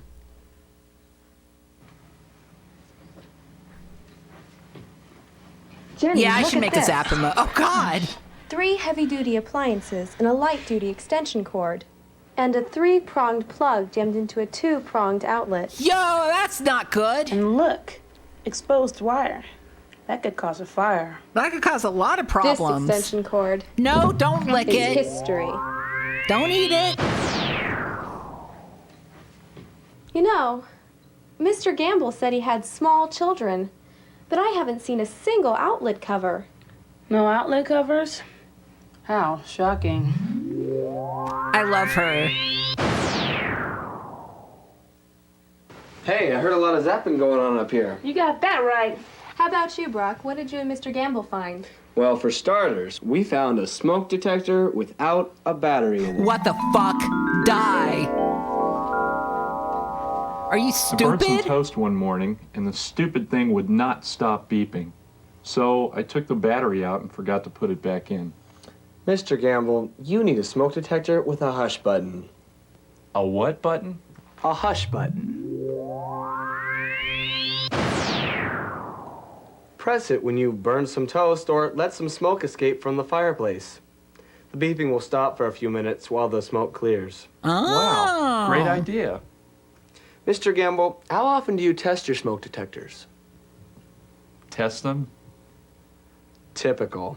Typical. Here's a tip. I like these safety Every month snobs. when you pay your rent or make a house payment, check your smoke detectors. It's some of the best fire insurance that you can get.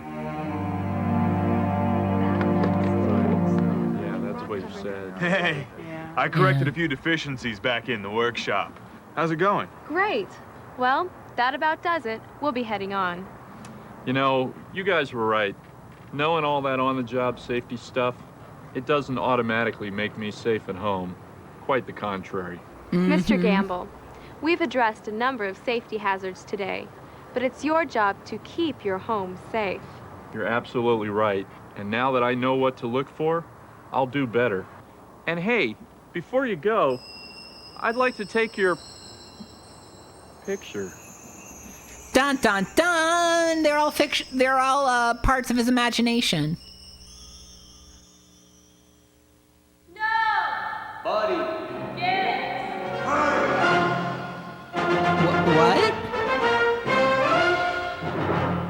What? What? Coming up on Excuse Zap me? Force, Fun in the Sun has the boys on the run. Zap Force gets So, horny. did all you younger kids write your zaps down? Cool. All right. Let's move on to the bigger kids. This next contest is for 7th through 12th graders. And the prize? A complete inline skating outfit from R&R Bicycle and Fitness in Anchorage. This isn't Alaska is where this is from. Not Australia. Alaska. This is Alaskan, and folks. of course, you'll also get a complete set of safety gear to go with your new You don't skate. see a lot of stuff from Alaska. Okay. Here's what you need to do to enter. In the next section of this film, Andrea is going to show you how to put together a power went disaster out. kit. Well, welcome. Your job is to put together your Sorry. own disaster kit at home. Refer to the blue sheet included with this video. When you have everything checked off, have your parents check the kit, sign the blue sheet, and send it in. We'll tell you the address in a few minutes. All signed and completed entries will be placed in a drawing, And one lucky winner will be skating in style and safety. Since only Alyeska kids are competing, your odds of winning are good. So be sure to watch for Andrea and her disaster kit, and you could be a winner. Thanks, Brock.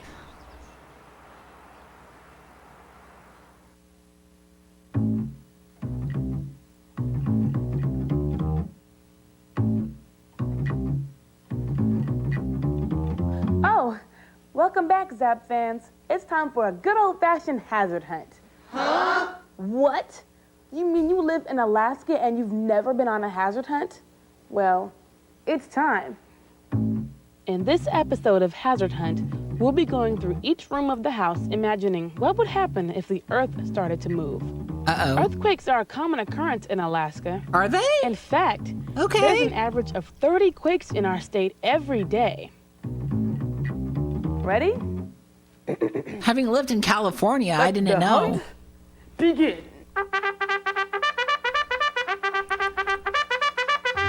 Earthquake, please.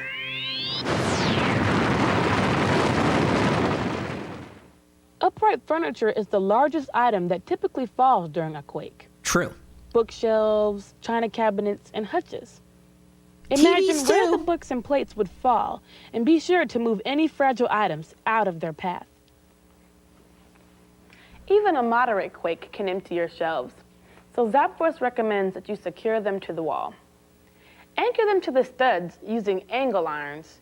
You should also anchor a lot of your furniture in general. It's much safer, even if you're not dealing with, like, you know, most furniture comes with anti-tilt kits right now. The worst effects of a quake, and your first line of defense is your cabinet doors. True. Install mechanical cabinet latches that will hold during a quake. Because the cabinet can, like, open up, and then you got a bunch of plates flying at your head, and you don't want that. On the wall or cups on pegs become projectiles during a quake.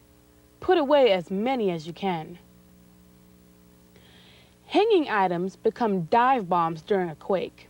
That's true. Lightweight plastic pots are safer than clay or metal. And make sure hangers have a closed loop in the hook. Finally, imagine what would happen to your refrigerator if your kitchen floor tilted even slightly. The answer? Be sure to block the wheels under your major appliances. Ah. Since you spend a third of your life asleep, there's a good chance you or someone you love will be in the bedroom when the big one strikes. Yeah, I've actually experienced a lot of earthquakes while I was, like, in bed. Interior wall. These are less likely to collapse than exterior walls. That's right. This also keeps you away from windows that can shatter during a tumbler. And another tip. Keep a pair of shoes and a robe next to the bed. These could be a lifesaver if you have to leave your house quickly. Done. I mean, where else would I put The last room them? in our hazard hunt is the furnace room. Now, what do you think is the biggest hazard in here during a quake? No. The water heater. That's right. The water heater. Yeah, buddy. Completely full, it weighs as much as 500 pounds. If it breaks loose, I don't even want to think about the damage it can do. Yeah, no thank you. The answer is plumber's tape. Oh, I used to aluminum strapping to a stud and wrap it around your water I used to heater. also live in a place with bad foundation. I feel you. It sucks. And preserve an excellent source of drinking water. So why would you want to do a hazard hunt in your own home?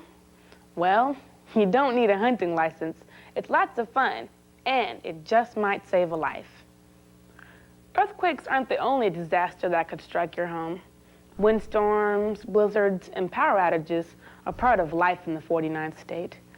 It's important to get ready for any emergency. Here's Andrea to show you how. Okay. Alaskan companies spend a lot of time planning and preparing for emergencies. Earthquakes, windstorms, fires. But many of their employees haven't prepared their own homes for these same types of disasters. Idiots! Clown people! Yeah, what about the safety of the gun that lady was waving around? After a disaster, many of the things you take for granted are gone. Electricity, natural gas, and clean drinking water are often cut off. Stores are sometimes closed, so there's no way to buy food. And how would you drive to the store if the roads were impassable? That's why it's important to make your own disaster kit. A mini storehouse is the things you need when a disaster strikes. You probably already have many of the items you'll need. And what you don't have, you can get at a variety store. You and your family can have a first-class kit in a couple of hours. Did you get what you needed? Got it. Yep. All right, let's go put it together. First, find a large, waterproof container with a lid. Even a garbage I did can one will of work. these back when I was growing up in California. We had one of these. Now, what's the first thing you need after a disaster? We had this in our backyard. Right. Yeah, A do people still well-stocked do first this? aid kit. Most stores carry pre-packed kits that can handle many emergencies. Then start gathering the battery-operated things. 2 flashlights, a portable radio, and a travel clock. Lay in an extra set of batteries for each one. If the disaster occurs in the winter, you'll need lots of light, so include a lantern. Battery-operated is the safest, but kerosene and white gas lanterns are okay. Be sure to store the fuel in a well-ventilated area. Yeah, not God, in the yes. kit. Please. Perhaps the best type of food to stash is quick cook or non-cook items. High-protein foods such as peanut butter and tuna will help preserve your strength. You're not going to be able to cook tuna helper. Vegetables are a good source of vitamins. You're not going to be able to cook Plus, tuna they helper. add moisture to your diet. And You're these not going to foods be able to last cook for tuna years when stored helper. properly. You may want to include a camp stove. A hot meal or a cup of hot chocolate will taste pretty good after a couple of days. 2 things that are very important and often forgotten are kitchen matches and a manual can opener. Ah, smart, actually. You also need an emergency That's just blanket. about all you need inside your kit. Seal the kit and store it someplace that will be easy to get to in an emergency. Also, replace the food in the kit And every here's few a word years to because the that stuff wise. goes bad. Don't dip into the kit except in an emergency. If you use up the contents for your day-to-day living, they won't be there when you need them. Now let's look at 3 other Yeah, no essentials water. that are What the too hell? big to fit inside the kit itself. Since your primary heat source may be disrupted, it's essential that you plan a backup. The traditional Alaska wood stove is probably the most reliable of the bunch. Be sure to keep a half a quart of wood on hand at all times. Yeah, I want to see more of the dog. If your home doesn't have a wood stove, you should consider buying a high-capacity space heater that doesn't depend on electricity. You can go 3 weeks without a furnace and days without food, but you won't last 3 days without this. Pure drinking water. You need to have 5 gallons on hand for each member of your family. Use discarded milk jugs to store your water. Clean them well, fill them up, and then add a couple of drops of chlorine bleach and seal them tight. This should keep the water fresh for a year or more. Okay. Store the water somewhere where it won't freeze. At least they're and telling break us to the get jugs. water now. The third thing you'll need, besides heat and water, is warm clothing. Most of us have that in our closet. But what if our closet is destroyed? It's a good idea to keep an extra coat in another part of the house, such as the garage, just in case. And warm sleeping bags are a must. Even if you don't camp, you should invest in bags that will protect you to at least 0 degrees Fahrenheit. Well, that about does it. They're ready for the big one. So how about you? Are you ready? No. Take the checklist that came with this video and start assembling your own disaster kit. 1 second, folks. We'll be right If you back. didn't get a copy of the checklist, you'll find one at the very end of this tape. Just copy it off the screen and get to work. Coming up on Zap Force, Andrea and Jenny stop the guys in their tracks.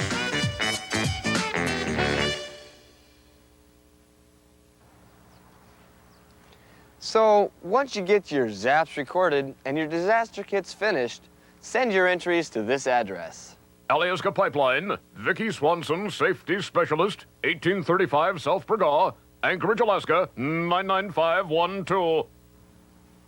And now a word from the Alaska Legal Department. This promotion is open only to the children and grandchildren of Alyeska employees. 1 entry per child, please. Winners will be selected in a random drawing from completed entries only. Incomplete or incorrect entries will not be eligible to win. The contest will be judged by Alyeska Pipeline's Safety Department, and the decision of the judges is final. Prizes are non-negotiable. Winners will be notified by mail within 7 days. Winners will be photographed for next month's Zapgram. Entries must be received at Alyeska Pipeline no later than September 29th, 1994. The drawing takes place September 30th, so hurry. Questions? Call 265-8333. Thank you, Legal Department. And as I said earlier, this contest is only open to the families of Alyeska employees. So it's much easier to win than, say, the Publishers Clearinghouse. So, if you thought you couldn't win, think again. You could be a winner. Are we gonna see the babe?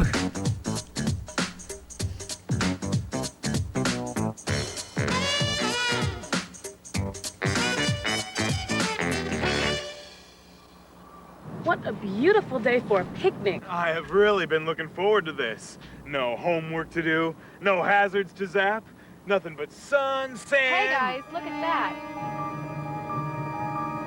Uh-oh. The swimmer must have drowned. Come on, Zap Force. We've got work to do. Andrea, what can we do?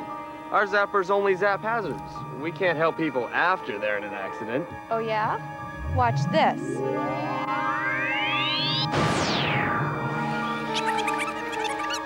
What? Whoa. So the Zap Force can control space and time. The rewind button, of course.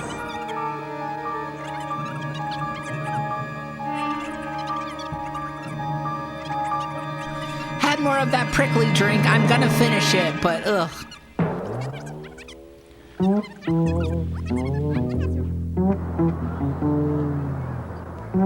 There, Jenny, go stop Wait, her. Andrea. I'd be glad to go. No, Andrea, I'll save her. Will somebody stop her? Babes!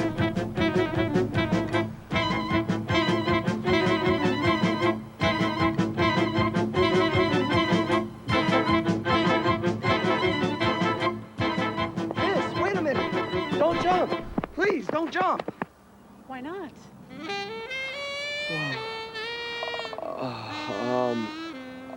You tell her, AJ. Well, miss, you may not realize it, but you are in grave danger.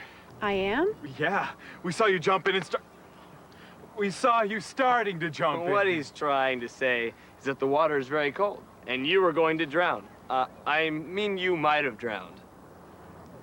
Who are you guys, anyway? I'm Brock, and this is AJ. We're members of Zap Force. Our mission is to bring the message of safety to all mortals aboard planet Earth. So, as a mortal, if I dive in there, I'll be in danger? Well, we need to tell you something, Miss April. Miss April? April's my first name. Oh. Hey guys, how's it going? Oh, fine. Jenny, Andrea, this is April. Are you also members of Zap Force? Yes, we are. Do you mind if we ask you a few questions? Go ahead. April, have you tested that water to see how deep or cold it is? Well, it was such a nice day, I just figured it was fine. Are you a strong swimmer? Well, I've never had lessons. Well, perhaps you could use a personal swimming instructor. April. I do like the safety There's 4 himbo. basic rules for outdoor swimming. AJ, would you mind? Huh?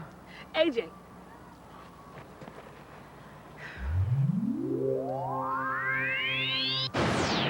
Learn to swim properly. Never swim alone. Always wear a personal flotation device. And always wade slowly into the lake at first.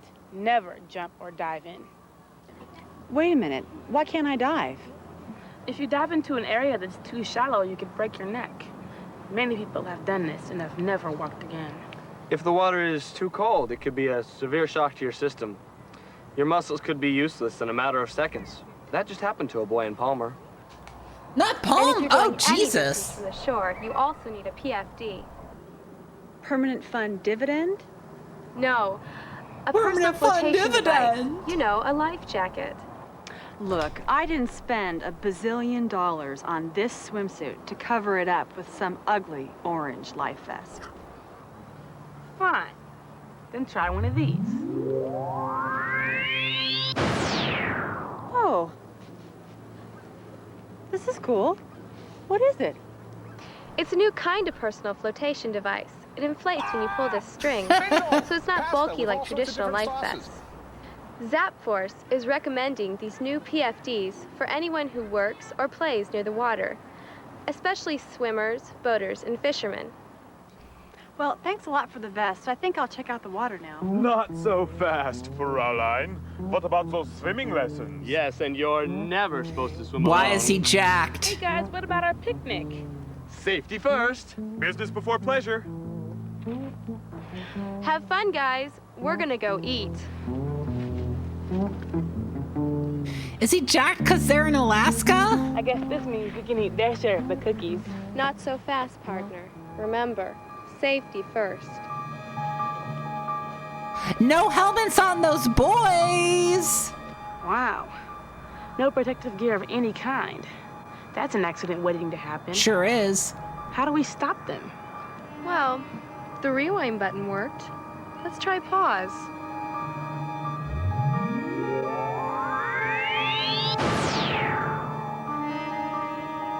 I hope someone had an awakening from Zap Force. I bet one Alaskan kid did.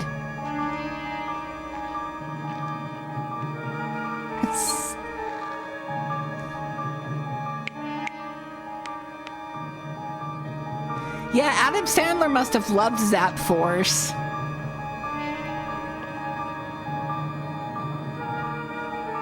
Are we gonna let them go?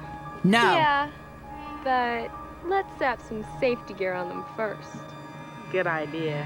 Why'd she say that like that? First, and most important, is a helmet. Yeah. Probably 80% It just of seems those like who another die in sad biking case and skating people killing accidents each could have other. been Sad saved case of people if only killing they had themselves worn on a helmet. bikes. Also, if you're on one of those electric scooters, for the love of How about some God, elbow and knee wear a pads? helmet. They're lightweight and they make you look professional. They make you look professional? And they keep you from breaking a bone or getting an ugly scab if you fall.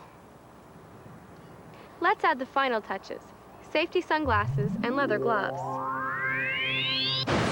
Gloves prevent scraped hands. Brought and to you by sunglasses Rollerblade. look cool, and they protect your eyes from dust, rocks, and the sun's harmful rays. Those aren't that cool, I'm sorry. Should we let them go now? Come on, I've got an idea.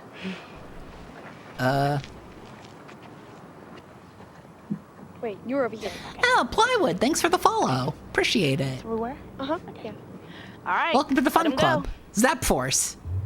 You're officially in a Zap Force. We will be sending you your remote control as soon as I stop pausing myself. Hey guys, nice gear. Yeah. Thanks. Where'd all this stuff come from? Hey, where'd they go? Buddy.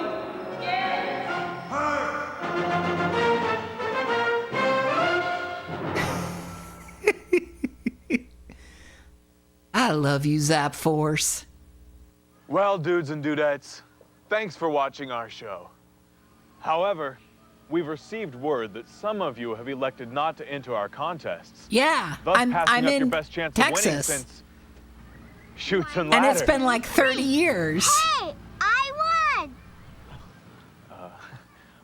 Maybe you'll have better luck than I'm having.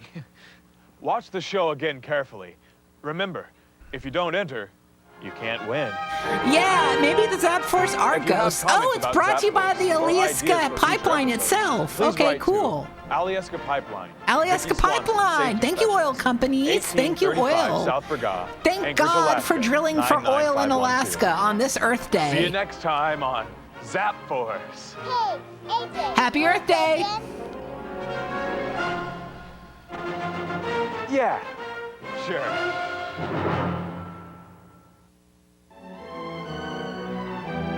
All right, like, here's all the people in this bad boy. David, you could have done better.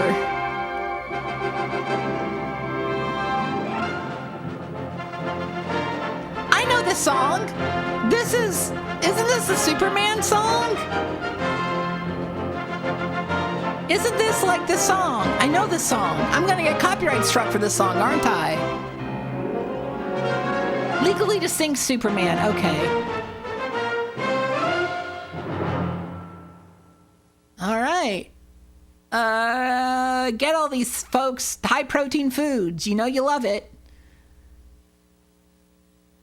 Thank you, Taco Bell. Thank you, Taco Bell. All right. So I have all of these things. I have a portable radio. I even have a weather radio, too. I don't have a backup heat source. I do have warm clothing. I have good sleeping bags. And I don't know if I have 5 gallons of water, but I got some water. So, yeah. Get yourself some water, folks. Get yourself some water. All right. That was a Zap Force 1. Next up is is a video that made me laugh when I saw it. This is by GM, and it's called Street Smarts.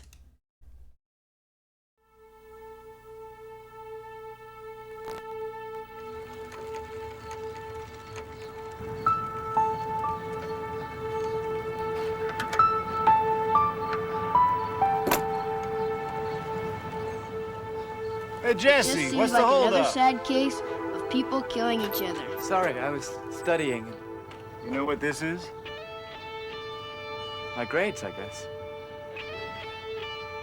It's your birthday. God, this does have Seventh Heaven vibes. Jesus. This absolutely has wholesome CW show vibes. Happy birthday. Sorry, WB, I should say. Yeah, you got a car, man. Cool. A car? Yeah, a car. I got a car? Yeah, a car, dude. This is me when I get a car. I just run like a doof. Look, hey, car. Well, I sure hope nothing unsafe happens with that vehicle. Unreal. You've earned it. I'm even picking up the insurance. Yes. Really? You're not gonna give your kid like a normal car? Jesse. Jesse.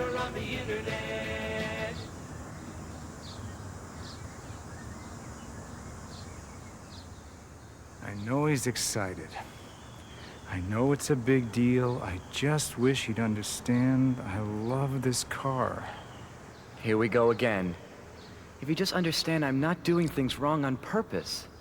I want him to be a good driver. I want him safe. I've been waiting my whole life to drive. 2.5 months old. Not a scratch.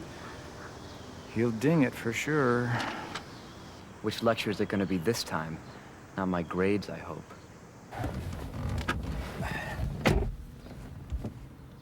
About your grades. I thought we had a deal. I said I'd work on it. You also said you'd clean the garage. Right, and 3 years ago I didn't turn the stove off. You want to bring that up too? You almost burned the house down. It's gonna be like last time. What? Boring. No, not just boring. These guys are dangerous. They're so busy copping attitude, they forgot what they're here for. Hey, guys, time to get street smart.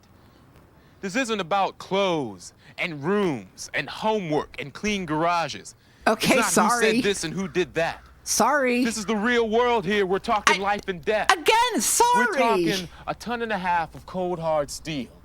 A machine so big and so powerful that when it comes to life, it's only as safe as the hand on the wheel, the foot on the pedal, and the brain in the head. Stop. Look both ways. I know. Dad. What? Your safety belt. I know. Yeah, I do like that there's a theme in safety videos of like safety fae or like safety ghosts, or in this case, like a safety, I think he's supposed to be an angel? I don't know. Always a blind spot. Glance around, check with your eyes. Mirrors don't show everything. I know, Dad. You don't have to keep telling me the same things over and over. You know, when I was your age, I didn't resent everything my father said to me. Now there's one Jesse's probably never heard before. Watch out, pay attention. There are kids near the street. I see them, Dad. They're on the lawn. The point is you never know when they'll run out. He's you right. always have to be prepared. Drive defensively. Think about your options in different situations. Yeah. Hey, Jennifer, how's it going? Hi, Jesse. Jesse, pay attention. No, he's paying attention. See you at the party tonight? These have been some horny safety videos. Jesse, sit up. Get both hands on the wheel and put your eyes back on the road where they belong. Yeah, where's Mom? Dad. Is Mom dead? Embarrassed? Did Mom die in a Too car bad. accident? Imagine how embarrassed you'd be if you hit one of those kids. I told you I saw the kids. Dad's kind of a dick, but he has a good point. You should drive safe. Dad, where's the support, the caring, the positive reinforcement? Jesse, listen up. Get serious. Rewind. Please, take it from the top. And this time, make me laugh, make me cry, but most of all, make me feel safe. Yeah, heckling the kid won't help. It'll just make him a worse driver. You keep your cool, he'll keep his.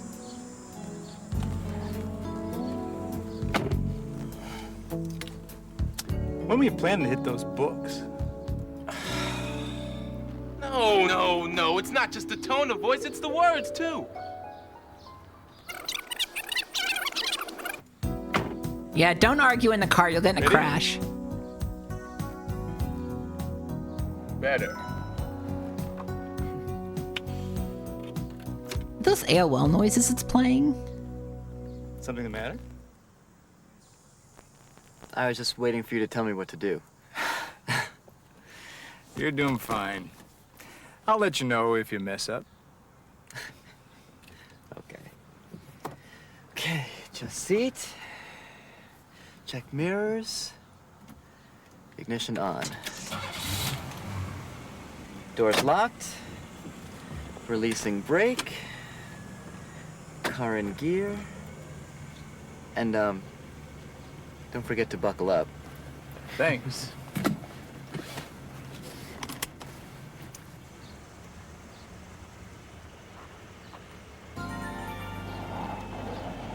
Yes, now that's more like it. Yeah, that's right.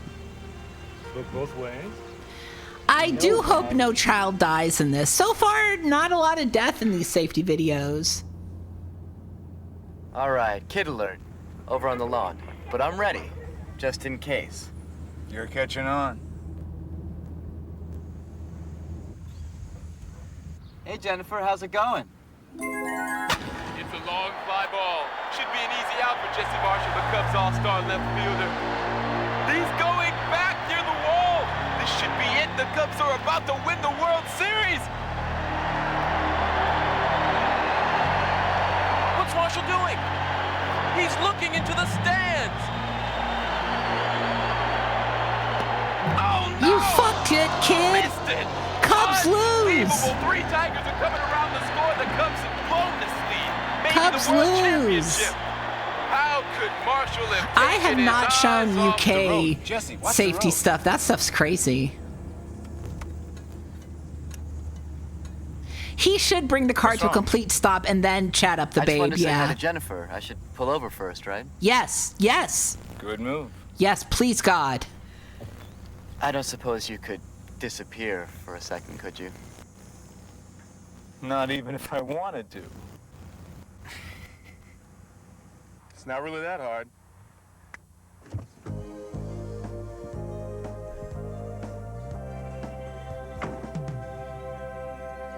Hey, ma'am.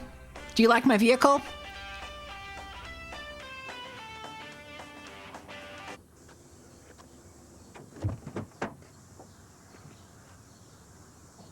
I mean, it's made by GM. They could have afforded Wrigley Field if they wanted. Wrigley Field. Yeah, I like the MIDI jock jams going on. I wonder where they're Sure, you're like at driving. 6 hours behind the wheel in driver's ed? Yeah, but we covered everything in class. Night driving? Talked about it. Driving in bad weather? Not much. Oh my God.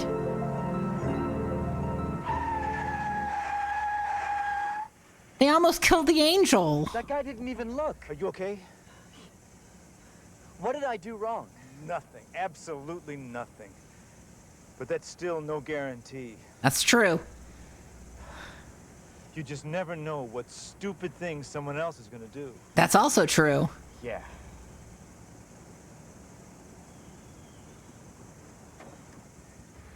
I do think it's funny the angel was like, all right, time to text your reflexes, kid. Whew. Good thing Jesse was driving defensively, hmm?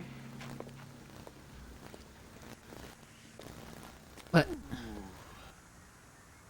Good-looking guy. Getting a driver's license can be fairly easy to do. However, statistics show that once these new drivers are on the road, Oh, that, okay. they become their own worst enemy.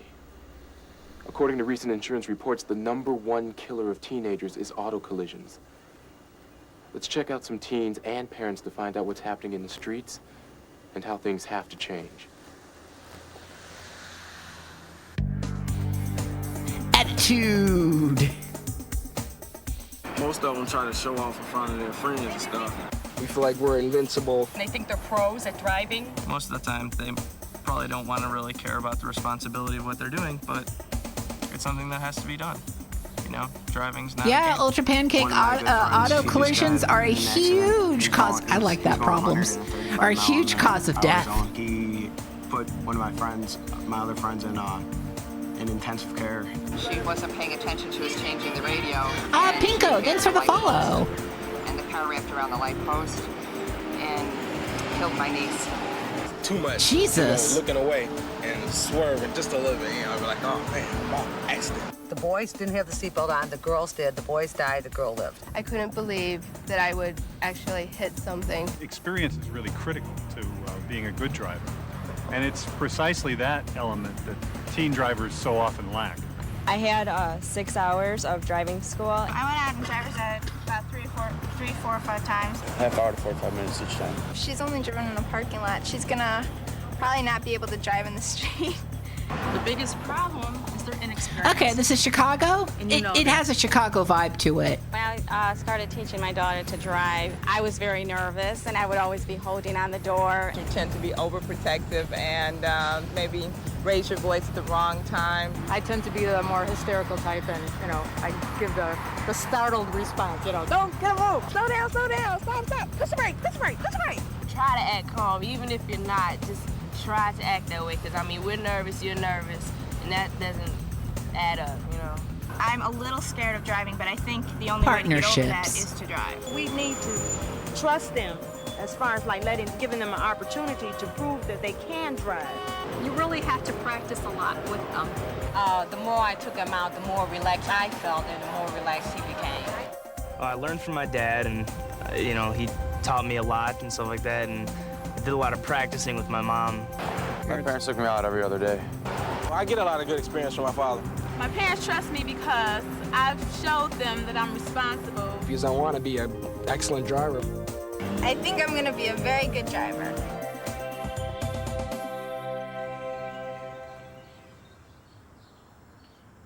Okay.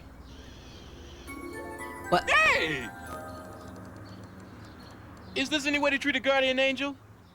Hey, Dad. I hope you practice catch and release. You've got other fish to fry. You really think Jesse's got enough experience behind the wheel? Remember what his driver's ed teacher said. He needs hours of practice. He's only reading Excellent. He's not even reading. Look at that. He's not reading. Parking on grades, what signs mean, the whole deal. But it's not just passing the That's test. just to like make you smart driver. the info page. That's not going to tell you anything. Been downtown yet? Oh no, he's more into it. Okay, I thought he only had the first page open. He ain't reading shit. Remember, the only way to get street smart is by getting out on the streets. What happens when Jesse has to drive into a real city for the first time? Again, AOL noises. Driving in that traffic is gonna be a whole different ball game. Oops. Didn't mean to mention that fly ball.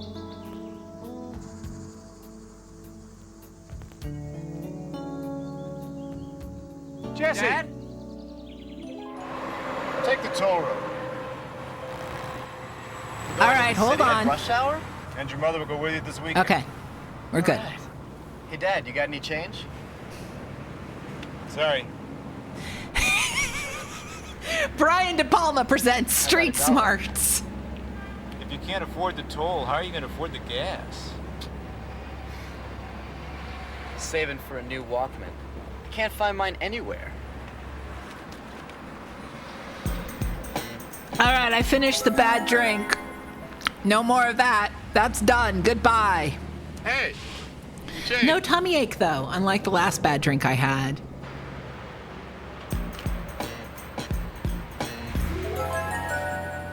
drive safely. Have a nice life.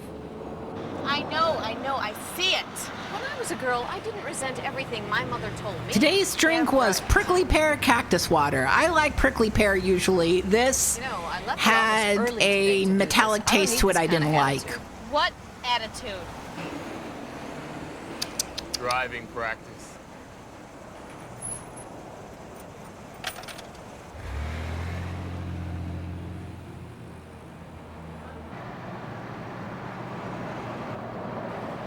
Yeah, the drink's first impression was good, and then it wasn't, and then it was. Oh, God! Come on, Mom, keep it simple for her. She's even more nervous than you are. A nice, steady voice wouldn't hurt.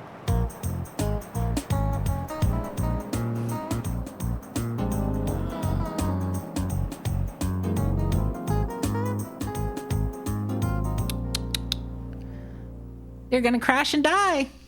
Their guardian angel's a pretty good guy, but he can't be everywhere. Oh, shit. There's no magic formula when it comes to learning how to drive.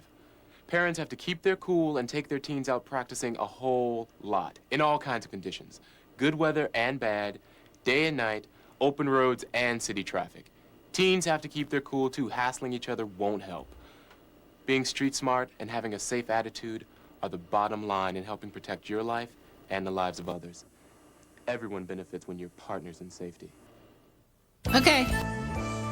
Thank you, General Motors, for the Partners in Safety program. Chat, I earlier said my only driving hint to you is to not go into a Waymo.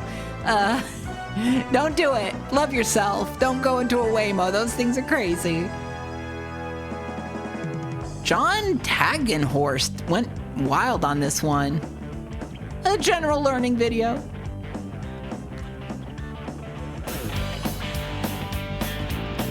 Yeah, that's not a driving tip. That's more of a riding tip, I guess. But, I mean, if you're poor, it's already too much to afford a Waymo. So you're good. You're good. Like, literally, I'm never going to pay for the tier that has a Waymo in it on Uber. I actually don't use Uber either. So, yeah.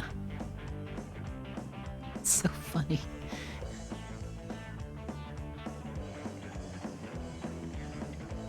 Gus? Oh, we got the Teenage Research Unlimited. Highland Park, Illinois. Okay. We were in Chicago. Okay.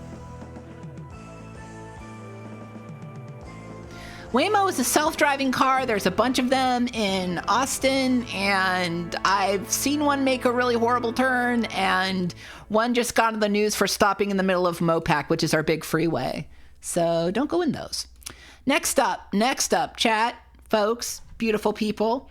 We have a something for the younger set. We've been going for the older set with this. What about something for the little ones? They got to stay safe too.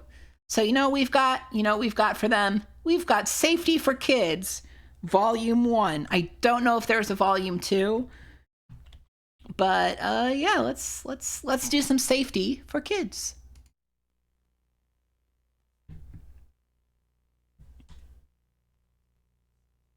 Obscuratory, I think I mentioned it, but I saw one of them just stop in the middle of the the street, and literally just go into the middle of an intersection and then stop and then like stay there for a few seconds and then turn. Yeah. Very bad. Yeah. Luckily, again, they're in the highest price tier of Uber. So if you're a cheapskate like me, you're good. Volume 1. All right, let's go. Holy shit! Yes. Are we on? Yeah. Oh, hello. everybody. Welcome, my friends. Hi, boys and girls. My name is Seymour, the Safety Seal. Today, I've invited all my friends to sing, play, and show us all how to be safe. Because you know, the more you see, the safer you'll be. Get it? The more you see, the safer you'll be? Seymour? That's me. Yes. Anyway. Chat, do you like let's Seymour? Join Heather and Sean and see what they're up to. You know they have my safety seal of approval. Get it? Safety seal of approval. Not a fan? Heather That's and fair. Sean, take it away. Can you name all the places we see fire? Sure.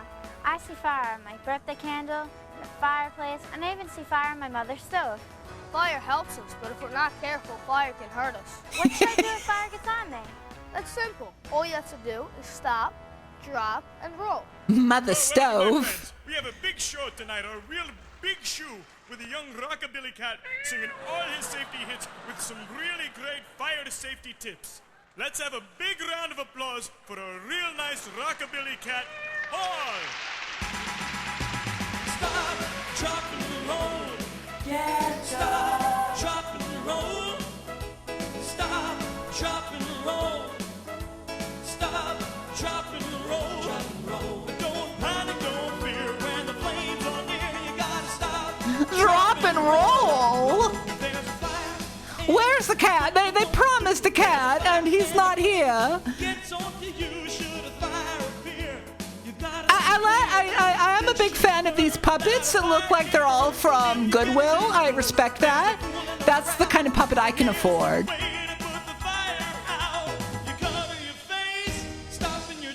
Okay.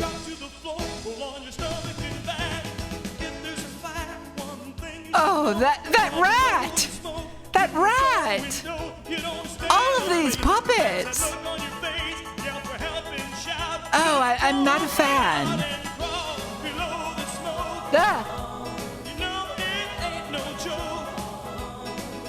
These puppets cost like, what, $20 each at most?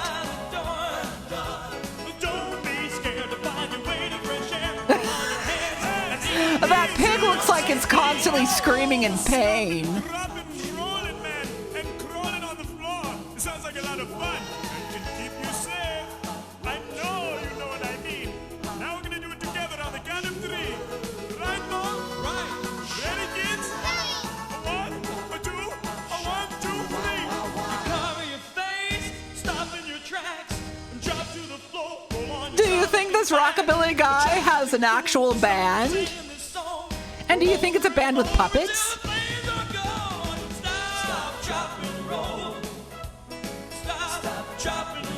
And roll.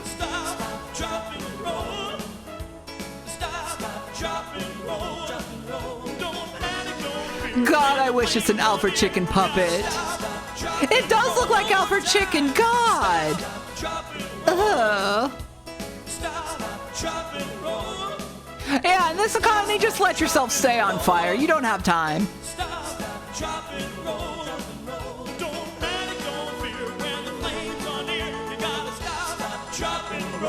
That's a clue, kids. Watering cans. That's dying in a fire. That's a clue. It's very cool, kids. It's very cool to die in a fire. Okay. Got it.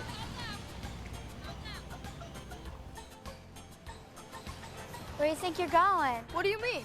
You didn't look to see if the light was green. You're right, Heather. I don't know what I was thinking. It only takes a second to be safe.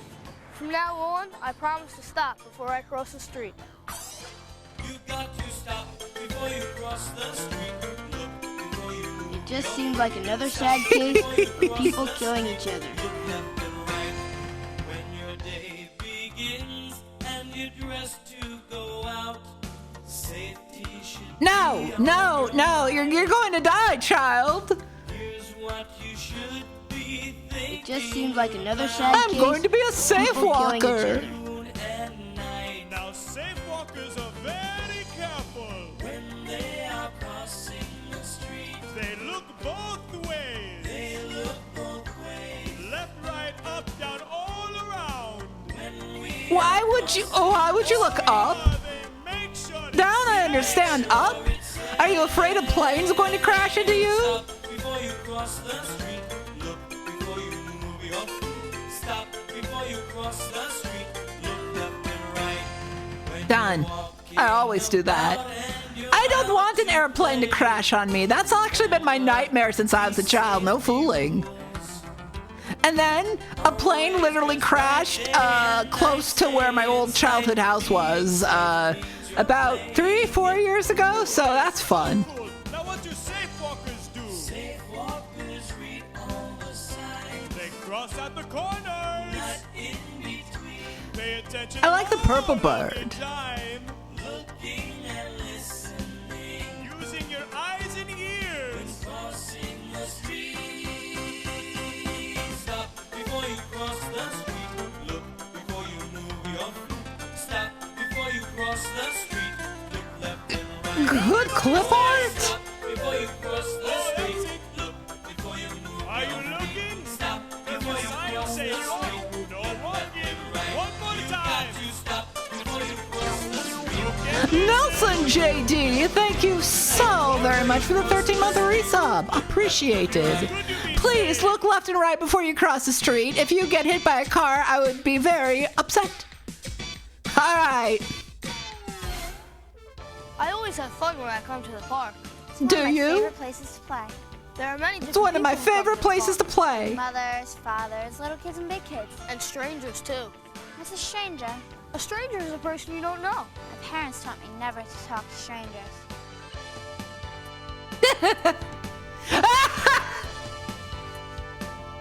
The way this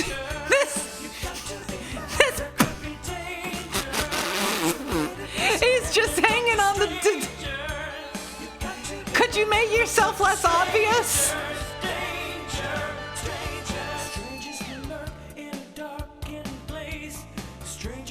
Is that a dad or a stranger? I can't tell. Hey Ted, yeah, you want to be the pervert in the video?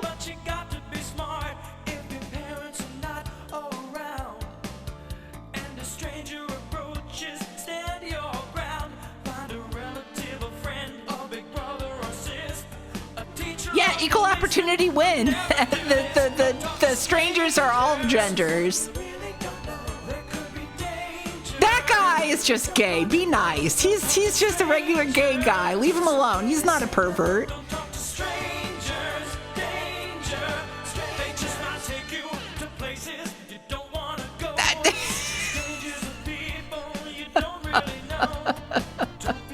He's just, look at him. Look at the way he's hanging on the fence. He's also a pervert.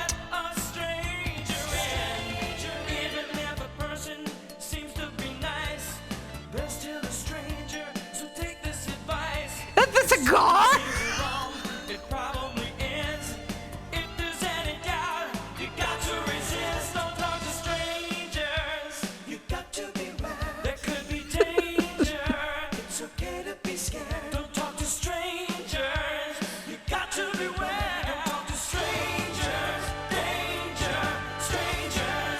Yeah, cigar guy. Very cool.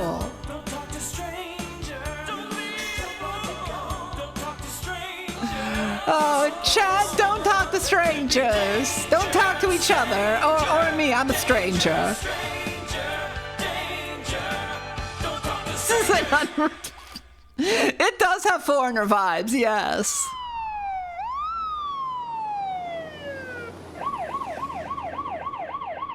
I have a question for you, Sean. All right. What do you do if you see a house on fire? Excuse me, children. Okay. What is with the phone booth? 911. So you're telling What me bougie suburb do you live in? 911 for help? That's right, Sean. All you have to do is dial 911. When you're in trouble, here's the number to place. When you're in trouble, you double your pace. We don't have the red phone boxes. That's. Tell them what is wrong and don't hang up and Are they in Long Island?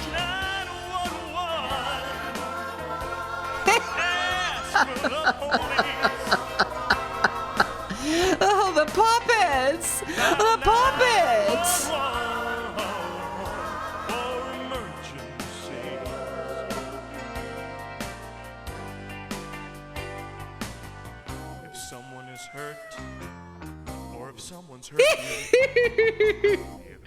If children, if someone shoots a cannonball at your stomach, dial 911. Same thing if you eat a Sbarro.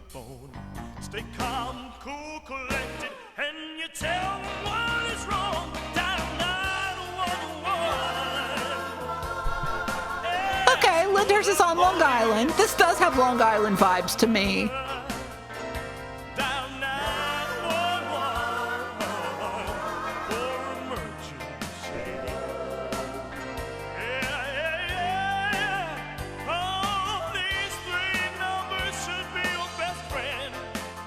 Don't cry, fool, or even pretend. Dial 911 if you heard, or when you need to alert someone. Call 911. Excellent, excellent. Now, kids, it's very important that you only call 911 if you have a real emergency, because calling is not a game. It's very serious. So please, only call if you have a real emergency. Don't cry wolf. Pretend, Yeah, the or singer call is just for really fun. excellent. Oh, and speaking of fun, let's go find Heather and Sean. Heather, Sean, where are you? Is that a new bike, Sean? No, I just finished cleaning and polishing it. It looks really good. I even have a horn, a light, reflectors for the night, and a flag that goes high in the sky.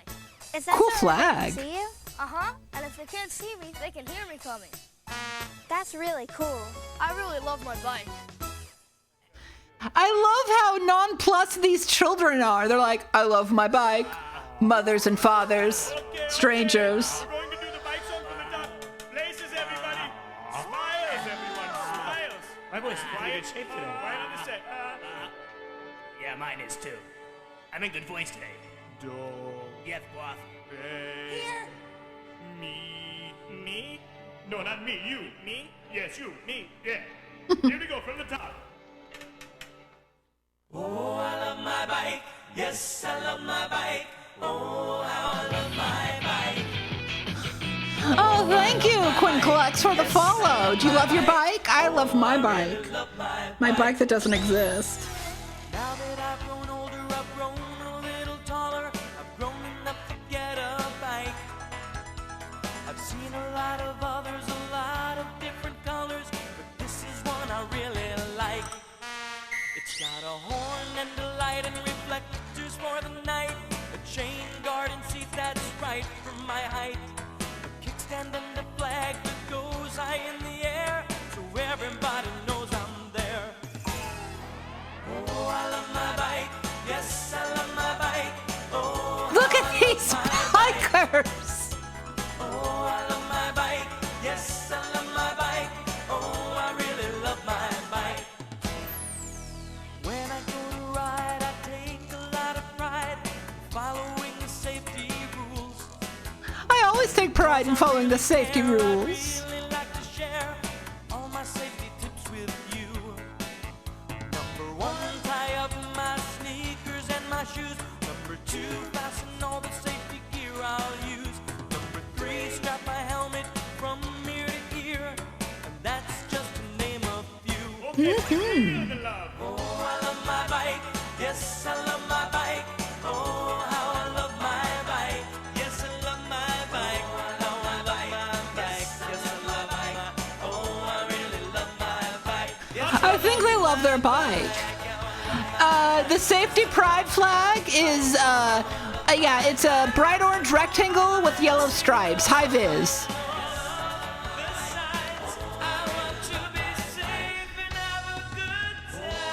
Why is this song going so hard?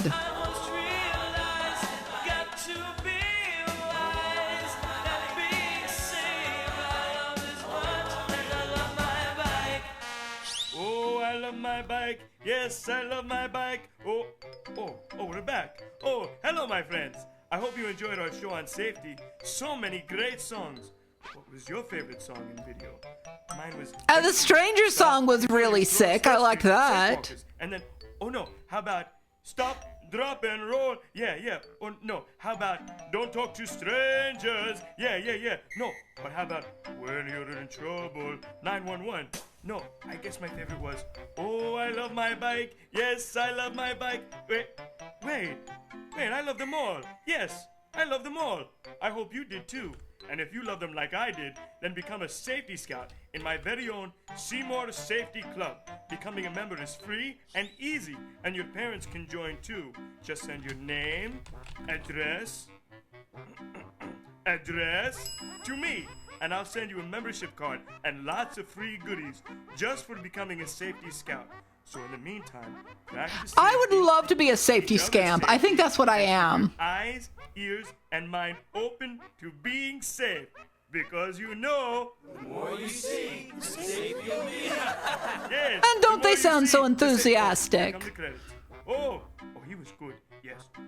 Oh, and her. Oh, thank you to the Brownell family. She was good too. Castillo family. And all the kids. Oh, they were great. Oh, yes. Everybody was great. Oh, we'd like to thank everybody for being a part of our safety video. Oh, yes. Oh, and good. Oh, yes. Oh, shh. Yeah, I love how shitty the puppets look. It's so good.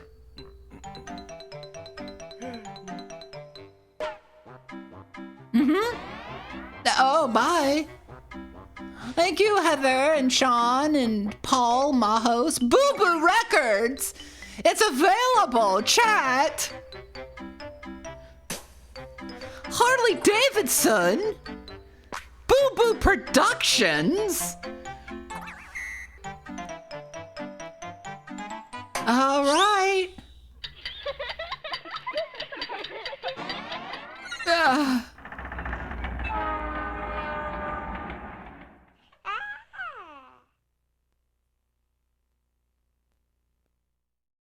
And that was Safety for Kids. Huh.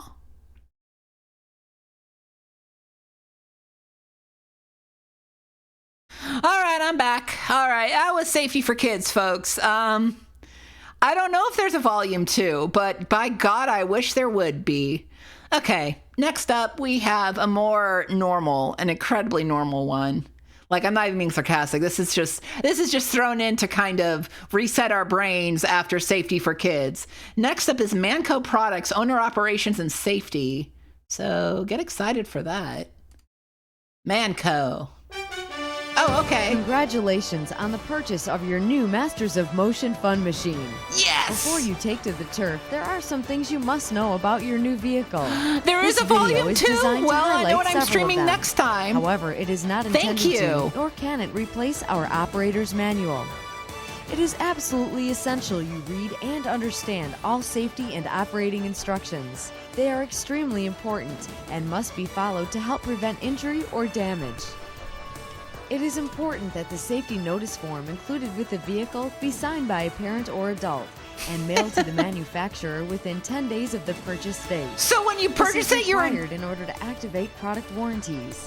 Your parents have to register? Vehicle, please call 1-800-643-7332 to request one.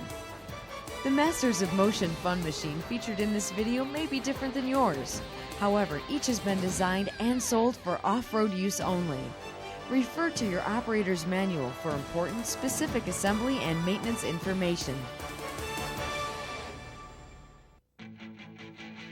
It's important to inspect your ATV before each ride to make sure its operating controls and parts are in proper working order.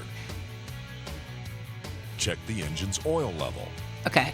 Add oil if necessary. Makes Tighten the sense. filler cap securely. Then check for leaks. Check your manual for proper fuel type. Fuel should be added by a knowledgeable and capable supervisor outdoors in an open area. Do not refuel a hot engine. Yeah, don't refill a hot engine. That into seems the fuel. stupid. Replace the fuel cap tightly. Mom FM and check sounds for like a leaks. radio station I would listen Then to. Move the vehicle at least God, I 10 wish Mom feet FM before were real. attempting to start the engine. Uneven or underinflation of the ATV tires can adversely affect the ATV's handling and tire wear. Check the tire pressure before riding when the tires are cold. Inflate to pressure indicated on the sidewall of each tire. and check the tread condition I could make Mom FM. It would just be Mom songs. God, I could get my ham radio license and do that. When necessary. Chad, should I make Mom FM? Your ATV uses chains to drive the wheels. Check the tension and condition of the chains regularly. Lubricate and adjust them as necessary. Okay. Referring to your operator's Mom manual FM would play like Meghan Trainor. Always check the throttle control before starting the engine. It should have free movement and snap back to the idle position when released, returning the throttle. Yeah, Wilson Phillips, Michael Bolton, Paula Cole. Oh man, this is absolute mom-centric. Pat Benatar, Brian Adams.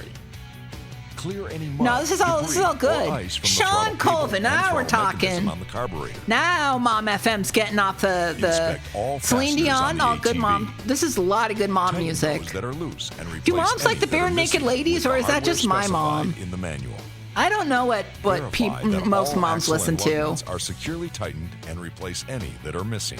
Maybe some 4 non-blondes. Make sure all practive guards are in place. In excess, yes, guards, yes. Covers and pads are Pink, there that's to a good help one. Protect you. Sonny came home every hour on the hour. Okay, we're all in. Mom FM, a little bit of Brooks and Dunn, maybe a little Garth for some of the more country moms. Inspect all steering components for any looseness. Make sure the handlebars are securely fastened and turned freely Celine Dion, absolutely. She's got to be there. Check for proper toe-in of the wheels as shown in the operator's manual. Yeah, I guess liking Big Bang Theory is like liking the Bare Naked Ladies. Meredith Brooks, yes, Look okay. for bent or damaged components and have them repaired before operating the ATV. Friends in low places, like, once in a while. Make sure they are legible and securely attached. Replace worn decals as necessary. As necessary, okay. For safe operation, important driver considerations must be made. Before allowing operation of the ATV, the supervisor must be sure of the following. Yeah, take off the stickers to stop with drag. Too small or too large for controlled operation. Okay, you got to be medium sized. Must be of sufficient age, understanding, mental capacity, and physical capability. I am not of the age understanding mental capacity or physical capability. Also, drivers must never operate the ATV while under the influence of alcohol, drugs, or medication of any kind. Always have a safety-conscious attitude. Okay, done. Take note Literally of all done. Warnings listed in the operator's manual to better understand how injuries happen and how to avoid them. And be able to choose a speed suitable for the riding conditions. Sick music. ATV riding requires special protective clothing, which will make you feel more comfortable. So we got helmets. Do you think they're going to add knee pads? Or you think they're going to do knee and elbow pads here? Helmet, of course, obviously. For safe riding. It's like the gold star of that. A properly fitting DOT or Snell-approved motorcycle-type helmet.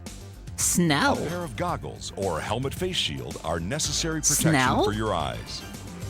Off-road style gloves with knuckle pads and offer good hand protection. The best footwear is a pair of strong over-the-calf type boots with heels, such as motocross boots. Oh, very fancy. To protect your body, a long sleeve shirt and long pants should be worn at all times. I'm wearing long pants right now. For the best protection, add knee, shoulder, and elbow pads. And before riding, remove or tie back anything loose that can reach. I can't have my hoop earrings on? Do not attempt to start or operate this ATV until you are completely familiar with the location and use of each operating control. It is the supervisor's responsibility to I'm the make supervisor. Sure the operator knows the Actually, I'm not a supervisor. I will supervise no one. What they do, if you get on that vehicle, you're on your own regarding safety. The key switch, throttle control, engine stop switch, remote engine stop switch, brake levers, and parking brake button. Following the proper mountain procedures and riding posture. Considerations when operating your ATV. Before mounting, set the parking brakes. While on the ATV, always keep your feet in the middle of the footrest. Safety music, toes straight ahead, knees in. Heads and eyes are facing forward. Back straight and shoulders relaxed. Your elbows bent, slightly out and away from your body. Both hands on the grips. Proper starting procedures are as follows. Make sure the parking brakes are engaged and the operator is properly seated on the ATV. Then, oh, Prince Cobb, thank you! And shit, we hit our follower goal of 610! Hell yeah, thank you all so much! That rocks! Turn the key switch to the run that position. Fucking rocks! If equipped, press the starter button on the left handlebar. When the engine starts, release the button. Test the ATV's handlebar stop switch. With the engine running, yeah, thank you for the hit. I appreciate it. If the engine does not stop operating, turn the key to the off position and consult your operator's manual. Do not operate the ATV until repairs are made. Check the tether stop switch to the rear of the seat. Disconnecting either the coiled tether or the training tether from the emergency switch must shut off the engine. What if the kid backs into Dad? Not, turn the key to the That kid's gonna kill Dad. Look at this. This is dangerous. Do not operate the ATV until repairs Is this good, made. Mr. Driller music? I could see that. Check the idle adjustment. Make sure the torque converter does not engage and move the ATV when the engine is running at idle. Adjust as necessary, referring to the engine manual. Check the front and rear It does brakes. say Mom on the side. Oh my God, it's been scrolling and saying Mom. Manual.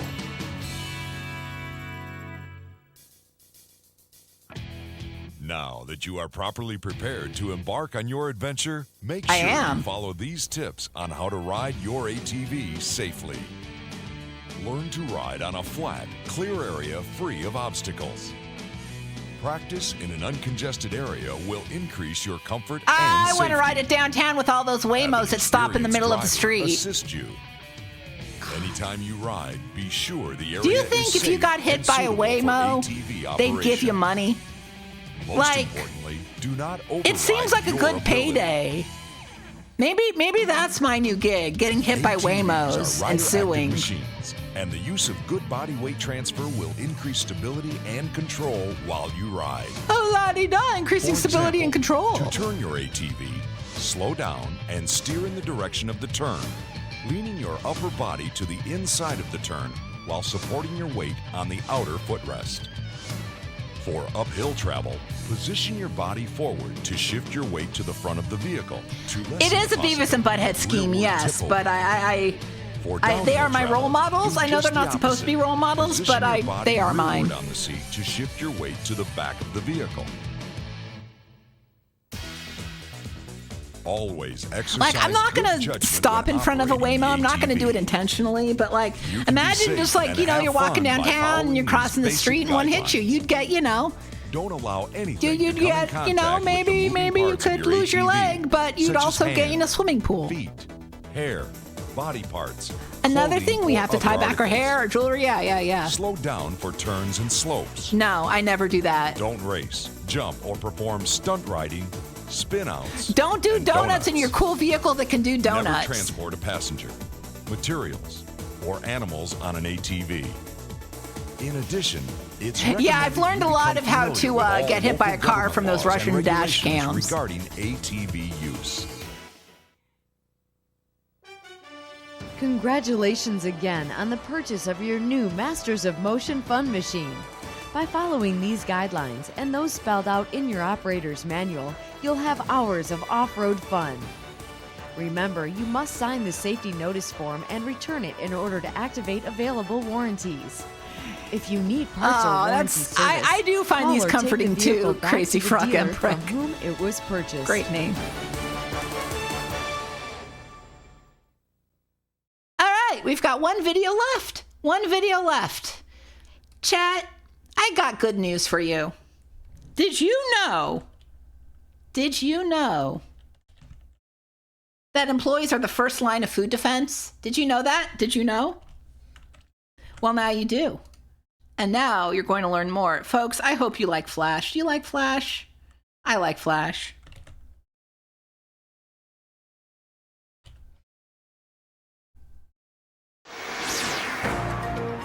Oh, shit. special report. Hello, everyone. Ma'am? I'm Francine D. Alvarez here with a special report. Since the events of September 11th, 2001, and the anthrax incidents that followed, there is a growing concern about new kinds of terrorist attacks. A major concern is the threat of attacks on the United States food supply.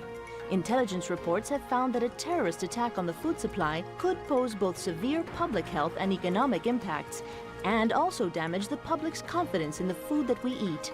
Yeah, this is me news. Food safety and food defense are focused on keeping the nation's food supply safe. The difference between the two is that food safety is concerned with accidental contamination of food, while food defense is concerned with intentional contamination or sabotage of food. Food Her initials are defense awareness and FDA. preparedness Okay. starts on the front line. Employees are the first line of defense in preventing, detecting, and responding to potential threats to the food supply. The Yep, that's FDA cauliflower. has created an initiative called Employees First that explains the simple steps frontline food industry workers can take to help protect against intentional contamination of the food supply. Yeah, this art first style, man. initiative is designed to help frontline food industry workers remember the following. Okay. F. Follow company food defense plan and procedures. Seems easy I. enough. Inspect your work area and surrounding areas. Okay. R. Recognize anything out of the ordinary. S. Secure all ingredients, supplies, and finished product. And T. Tell management if you notice anything unusual or suspicious. Done. If the Employees First initiative is implemented Wait, who's he? nationwide by conscientious frontline food industry workers, the nation's food supply can be protected from terrorist threats. That's the news. I'm Francine D. Alvarez. It's the cigar stranger. Does the FDA really think that people will actually go along with this food defense initiative? Most people don't believe that someone would be devious enough to actually think of a plan to poison the food supply, sell the antidote to the high bidder, and take over the world in the process. Oh, shit! No one would be that devious and calculating. No one, that is, except me.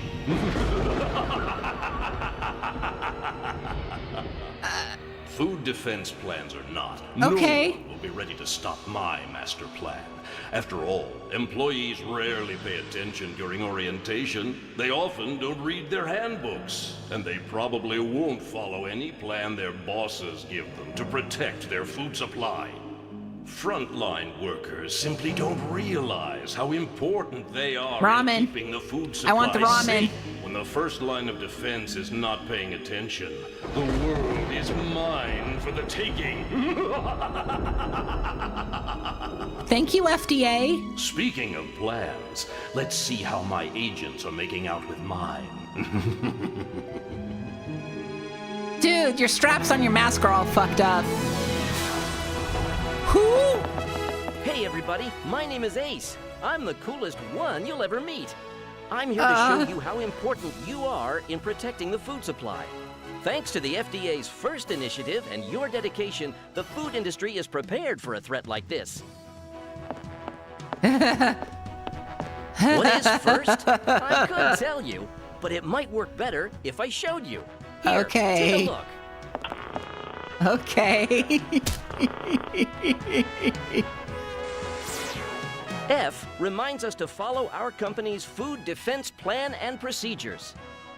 Each employee should have a good understanding of what their company's food defense plan and procedures are. You should ask your manager or supervisor if you have any questions about the plan. It is very important that you both read it and understand it so that you can put it into action if necessary. Always review employee bulletins and posted information about food defense so that you're up to date on any changes or new procedures. Having a plan is the first step in food defense. With a well-constructed plan, terrorist schemes and threats against our food supply get jammed up pretty quickly. What? This can't be happening. If No. the food industry starts adopting and following food defense plans, I'll This never be able feels to so get to the fake food Cambrian supply. era. Attention, all agents. They're on to us. They've developed food defense plans and are aware of possible threats. We must step up our plan and begin to infiltrate What do you the think he's workplace. scooping? With FIRST, not only should you follow the company's food defense plan and procedures, but you should also inspect your work area and surrounding areas. Make sure you he's adding anthrax to everything. During and after your shift. You should also inspect food materials for tampering and follow the appropriate procedures for reporting anything out of the ordinary. And keep personal items away from food processing or storage areas. Okay, now we know what the F and the I stand for, but what about the R? R reminds us that it's important to recognize anything out of the ordinary. But what kinds of things should you look for? You should identify any unauthorized access or changes in your equipment. Someone using your equipment or making changes to it without permission are things to look out for. Follow company procedures that limit access to the facility and controlled areas. You should never give a key card or access code to anyone. I'm giving the key card to this man with a big cigar in his mouth. It's fine. Always be aware of individuals who are not wearing appropriate clothing or who don't have proper identification. Why is he smoking? Anything out of the ordinary should be Get out of here. reported to a manager or supervisor Gonna make our bread taste shit like shit. Agent Zero, I've seen how many frontline workers have been inspecting their work areas and have identified things that are unusual or suspicious. They are really putting this FIRST initiative into practice. No matter, we'll hit them where it hurts. Get the ingredients, supplies, and food products contaminated immediately. I bet he's got a vial. He's putting. Is it estrogen? Is it testosterone? What is it? We're running out of options now. There's also an S in the FIRST initiative. The S tells us cumin. Yes, it's absolutely cumin. Supplies and finished product. If things are properly secured, the wrong people will not be able to get to them. Hooray! You should secure ingredients, supplies, and food during preparation, during distribution, and during storage. You should also store food products separate from poisonous and toxic chemicals like cleaning and sanitizing products.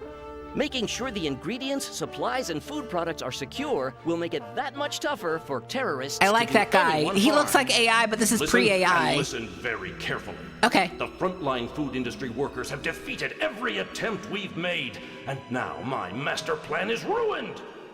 Get out of there before you get caught. If they find out you're there and report it to management, we're all going down.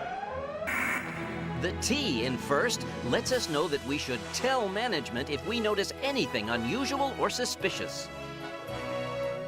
Hey, management, I see a guy with a big cigar. Our food supply, we'll be well prepared to stop it.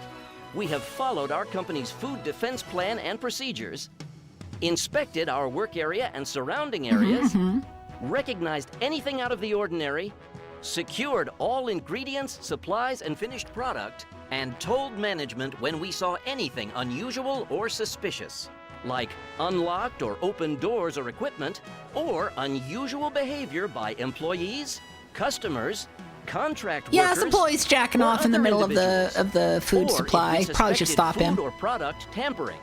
Every single time we perceived that there might be a threat, we told management. We'll always follow company procedures for reporting a threat. With dedicated food industry employees implementing the FIRST initiative, no plot against the nation's food supply can succeed. Who were they arresting? Remember, F. Okay, never mind. Defense plan and procedures. I. Inspect your work area and surrounding areas. R. Recognize anything out of the ordinary. S. Secure all ingredients, supplies, and finished product. And T. Tell management if you see anything unusual or suspicious. Food defense starts with a plan, and the ones who carry out that plan are the workers on the front line. That's you. I know you'll be prepared. This is Ace, the cool one, signing off. Remember, you'll be cool too if you follow the Employees First initiative. All right, I will look like a... Oh, sorry, sir. But this is far from over. There are many places in the food industry that do not have food defense plans. And when I find them, and I will, the world will be mine. Oh, yes, it will be mine.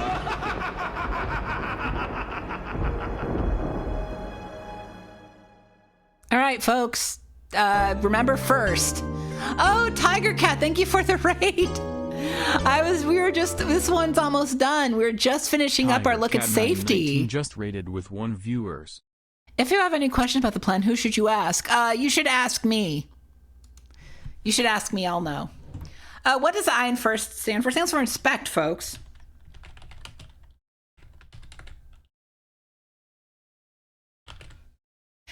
When should you inspect your work area? Cactus Bee also rating. Thank you. We just finished up Cactus Bee.